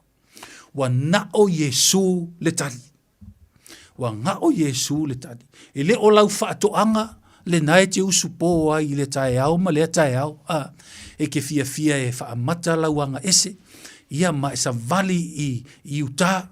ia e whailau whaatoanga ua e fia e lava ua e manatu ua tele ai au tupe matamao a inga whai inga au lafu manu ma mea lava e iai le taimi ua tele ai au mea ua tele tamao a inga ai le wha maria ina o tātou loto aisea langa foi e iai le mea le misi i to tonu o tātou loto e o mai lava le wha lave Samoa alu umai a kākou kupe o mai fai mai le mea ma le mea o kākou a fai wha lave e o mai a o le mea halu ai lau tamau a inga ea Samoa o nga e kapa le pe o le tātou uru tala le nei vaenga o le afiafi ua nao Yesu le tali o nga o Yesu a le kali o mea lava tātou te whaia pe le ale ke le o le kamau a inga wa ia ke oe o le ale ke le foi o le loko le vangu ua e pa o i aima fa penganga i mangaku i fua o ye lo loko wa le to i aiso ua o ngā sa moa le atu nupele e i aise tangata o i le afiafi le ne i o wha longo mai e wha pena lo na loto ua tautu lo na loto ua manatu ua le to i aiso na vanua ua manatu ua wha amata ngā ina o ia ua manatu o ia e se tūlanga fo i lele ua toe ha o le tangoloa e ave ese lo na ola ai o te fia tau ia te oe le afiafi nei sa moa le atu nupele oe le te wha longo mai i le upu o le ola i le neiva hengo o le afiafi ua nao Yesu le tali ua nga o ia ale kari e fe soasoangi ia te oe i o mawhatianga i le afiafi nei fa pe ua lusi launga luenga a ue te popole e kari Yesu i lo mana onga e to e maua fo i le singa luenga a fai o oe le wha moe moenga o si o a inga i le financial i mea tautupe a ue te popole a naua wha a leo ngā ina pa o fai mailau pule te malo lo a ue te popole o Yesu le tari e wha pe fea o na e maua le tari lea a le fai mai le tātung tā upu le afiafi nei o lo tū o ia i le fai tutoa haleluia mai o ia foi o le upu moni e le pepelo sana folanga ia te oi haleluia halu ia te ia malo talitonu halu ia te ia male loto wa tumu i le talitonu ia te ia o ia na te faia le mea le lei mo oi haleluia vi ia le tu fa mai le upu a Isaia lo mata upu iva fa upu ono awa ua whanau mai mo i tā tau le tama ua fua ina mai mo i tā tau le atali e i lona ua le malo e ingoa foi o ia o le silsilese o le faipule o le atua malosi o le tama e whaavavau o le alii o le file mu ma sangion kako whaalongo i le faitaulea i aso ke wisi masi ai ma fai ona fa batu le taimili nei e te fai loa ia te oe ua foa ina mai na valo ia fo ia Isaia le foa ina mai o le tamalea e le foa ina mai la ono le aso le alusu lima e na foa i mai mo oe haleluia foa i mai mo oe ina ia mawhai ona faa o la ina i tātou na iai ale manatu alofa o le atua i whenga inga tuai i tangata onu ese haleluia te le i o mea na tutupu ai na tama na sefea Yesu e le atua tangata onu ese te le i o tangata onu ese na whaolaina ona o le fina ngalo o le atua le tala fo i le pa i riko ma le fine fo i le sa no fo i lunga lena na whaala fia tangata o le atua fai maila na fai atu i le tala la uvaanga lea va aise i e mumu e whaatau mai whafumatu te ilo haile mea na te iai o le ale mena tupu na whaolaina le whawhine lea. O le whawhine onu ese, o le tupunga, e saua ele ngafa, o le Yesu lea, tātou te tāpua ima tātou tari tonu i ai. Alleluia. Praise the Lord. Vi ia lea tua. Na valo ia mai tua le whenga inga tuai. Lea fio mai o le Yesu lea. Lea o te tala noa tuai ia te oe i lea fiafil nei. Wanga o le Yesu wale ngā, pau ngā le kari, mō kā kouma le tātou savalinga. Hallelujah. O le toe whaamanatu le nei a fiafi. A whaiwa a makaonga ese se ese. Mai i lau savalinga whaalea nganga. Wa whaisi lewa o ngā e luku. Wa e le la vā loku, wa ke le tangata o le loku wha ki ngā i a ki oe. Wa pe wa whaile loku mangofuanga i ke aluako i ke fia, la kue wha ngoa mai ai. O ngai mangaku lea, wa sidi ale ngofo le whale. Ai o te fia wha maa losi a ki oe, o oe o le wha manuianga. O oe o le wha manuianga ia e ngofo la le whale ka kaunga e alu, e wa aile tangata ia ti oe na walu atu whai mai oka, le anga le tamai ese le loko wha maua lalo. Anga tamai ese le loko wha maangalo. O se awa onga le leile nā e mawhai ona e tu inatu. I se tangata e to tonu o le lotu. Ai a tātou feita, ma tātou no nofo, tātou te leo i whalesa. Ia ua le aifu i se wha manuianga, mo le tangata o lo wha mana o mia ina lau wheso swani. A wā o lo walupea, e tupu ai le mele lei i le loto o le stangata ua a mata o na wha vaivai. O le wha manatu mo oe sa moa le atu nuu pele i le nei vaenga o le afiafi. We need to revive ourselves. To e wha mumu le la mepa. A wane i tu tuina matuu i lalo. I le mea o lo i ai le tafu e o le tuu ngā la mepa. Ai ia tuu i lunga, i le mea e tuu ngā la mepa. Fai maila fionga pa ia le tua, e le ngakanga malamalama, ai susulu waku longa malamalama. O ngai loa le malamalama lea, o le a ai o i lunga o le maunga. E le mawhai o ngai loa le a ai le i lunga o le maunga, pe a le ai le malamalama lea e te wha susulu ina. Hallelujah! Wa levanga fia malamalama e o lo o le pongisa. Ai peitai. O lai ai le malamalama ia te oe, awa e a mata ona e ta ofi le malamalama. Wa a mata ona e nā tia le malamalama. Nisio o tātou na o tā wina i le fina ngalo le tua ia onga ese, awa a mata ona nā le malamalama. A le wha malosi le fiafine nei, tutu le malamalama po le moli, ma ku uilunga, inga ia mawhai ona sulu atu, i e o lo no nofo i le pongisa. Sa moa le atu nupele, e mana o mia e si o tātou atu nuu. Oe le tangata malamalama, le nau e wha longo mai le nea fiafi, o nau e koe revive lo loto, e ala i le upua le atua, o lo tu i toi oia, ina ia mawhai ona e tatala mai. Hallelujah, o ia o le whai totoa, hallelujah, ele aila vasisi vaenga, e mawhai o na aveina i tātou, i le mea o loo iai le manuia, o loo whaatali mai mo i tātou. E le whaatusa tu salia, mea i ona pōnei, ma le manuia atali, o loo whaakali mai mo oema. Hallelujah, e iai ki ngā, iai whainga kā, iai puapua ngā le ala, o le maakui, o le maangao, o le waa wha la vea au. Hallelujah. A o ngei mea uma, o lau savalinga ngā, e te auai i le destination po le mea o loo whapena o na tātou tausini o iai. Le ta māloa o Paulo le apostolo o nu ese. Le ti o tō fia, o le tangata sa mā ele ngā male, sa mā le ngā le tatau. Ai sa o le teimi sa mā ele ngā male tatau, o le tangata o Paulo, i mea wha le nganga. Hallelujah. Na halu lo na fia whailava lea apostolo. Ma whaata ita inga ia i tātou. O le tangata na wavaelo na ao se itulo. Ona o le tala le lei. Hallelujah. Nisio i la tau. Whai mai na whaasātau o ina i le Acts. Whai mai le mea tā ua le. O le sātau o peo se Acts fu i lea. Whaasātau o ai. O nisio i la tau sa whaasātau pe o tangata o pe teu. Wai mai a sākau whaasākau lo hui lunga pe o Yesu o lona whaola. Wai mai le tamalo le ai. Aua whaakusakusa ui lo whaola. Whau i la lolo ulu. Ia o na whaasātau lo ai lea whaapena. Le tangata o pe keru. Wai ai loko ka ngaka. I le ngaluenga leli. Po le ale ko inga oki. O nisio i la tau sa saipa uo la tu tino. Vai atu lava le ne afiafi. Hallelujah. E wha pe whea lao na wha tusa o tātou ti ngā miti. O loo iai le taimene nei. I ti ngā sa ho'o i le au apostolo. E na mali liu wha mātuo ona o le tala le lei. Sa moa le atu nupele. Tali tonu e maua mai le whi au mo i tātou i le nei vaenga o le afiafi. Halu ia Yesu a wā ua ngā o ia lava le tali mo i tātou. Hallelujah.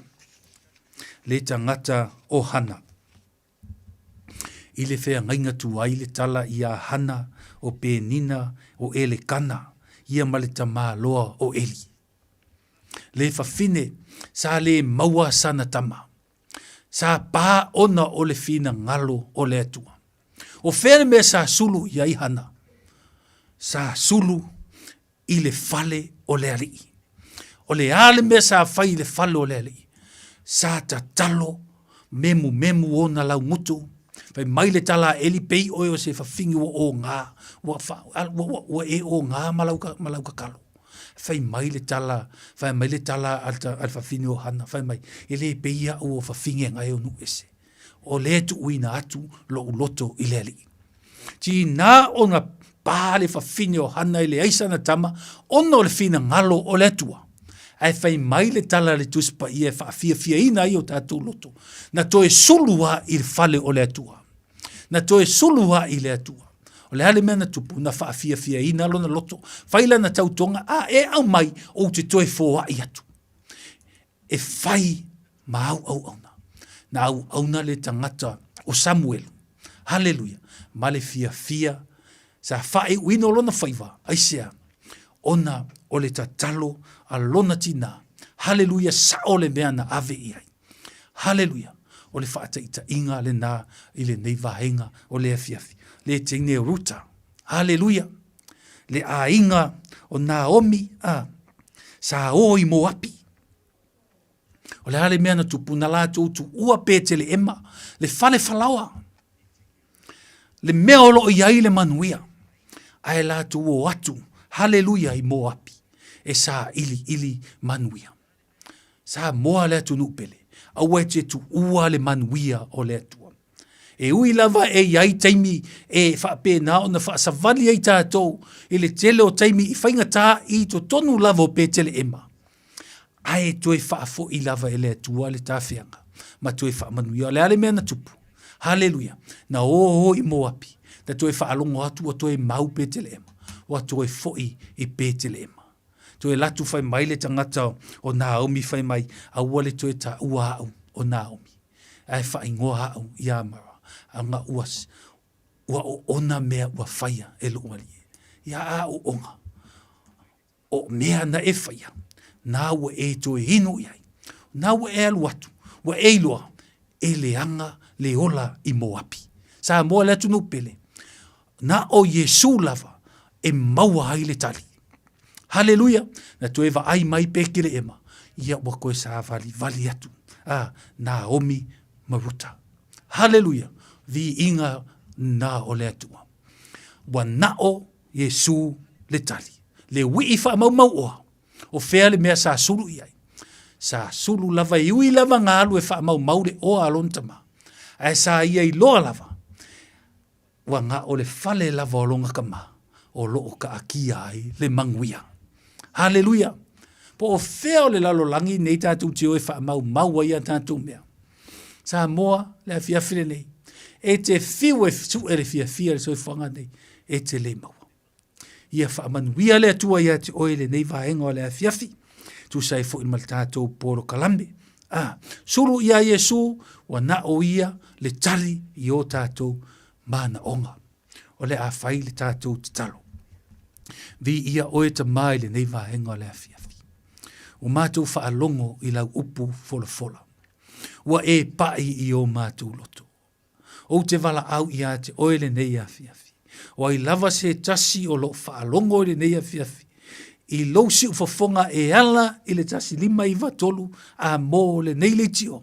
O lo o aluatu a le leo leola. O te wala au ia te oe le ali e.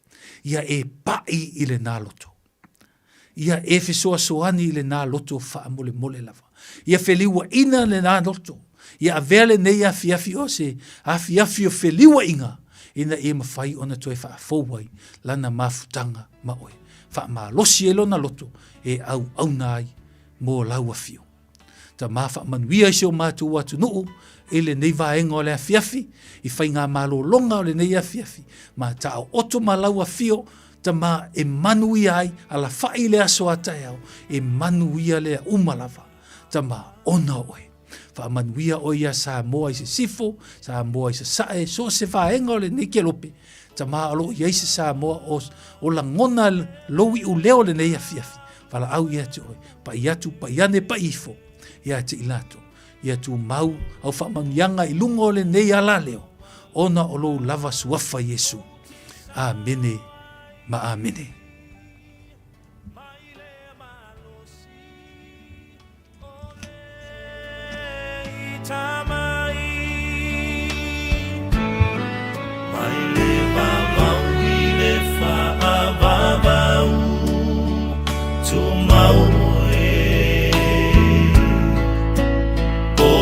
Papa ele malue lue lo olo mawalunga o te sawai maile malosi ole itamai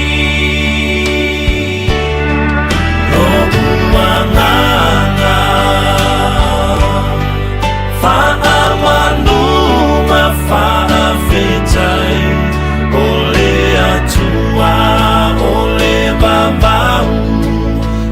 te umau oe si ia elo leo maalanga elelei oe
Fonga mātango whiana o sunga ia Oscar Mose.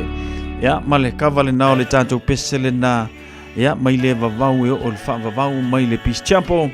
Ia pe ona taurunga tuai ia le tautua a le sunga i le whawhengainga pasta so ane matanga ono ia ma le tātou por kalame o le taimi o le filfilinga pe ona ia le ne vaenga le afiafi ma le tautua ia o mātango fi fo i le taurunga ino le tātou por kalame ia i le upo le atua wa o le whainga le nā o le tautua a mata le upo le atua ia taurunga fo i le upo le atua whailea ia ma whamaro si au mo tātou i le ne vai taimi o le soifua o loo e soifua ma o wolai ia tauina ia a vea o se fatu e pa u se ele le lei ia tupu mola fua mai mo i tātou ia ona a vea i lea o se fe au tāua o se fe au au ngā o se fe au e wha malosia i tātou mo le ngaruenga le tua whaptai atu ilana au auna pasta so ane matanga ono mo le tātou por kalame le nevanga le fiafi e li tel tununga la whai fwoi ona tue tali umailana au auna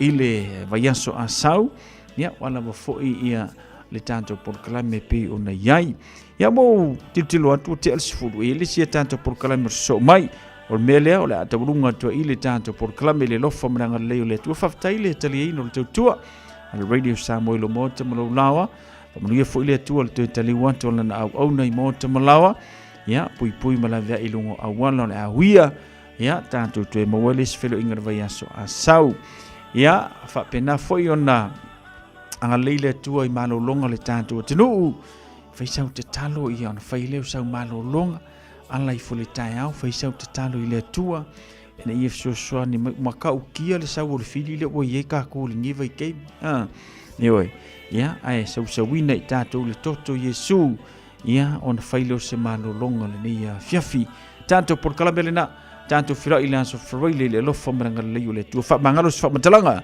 o le tautamali i lo finangalo whali whalo le tua ia whamangalo mai le tua o na sau si whanua se whasoi fwoi a Si ia e lo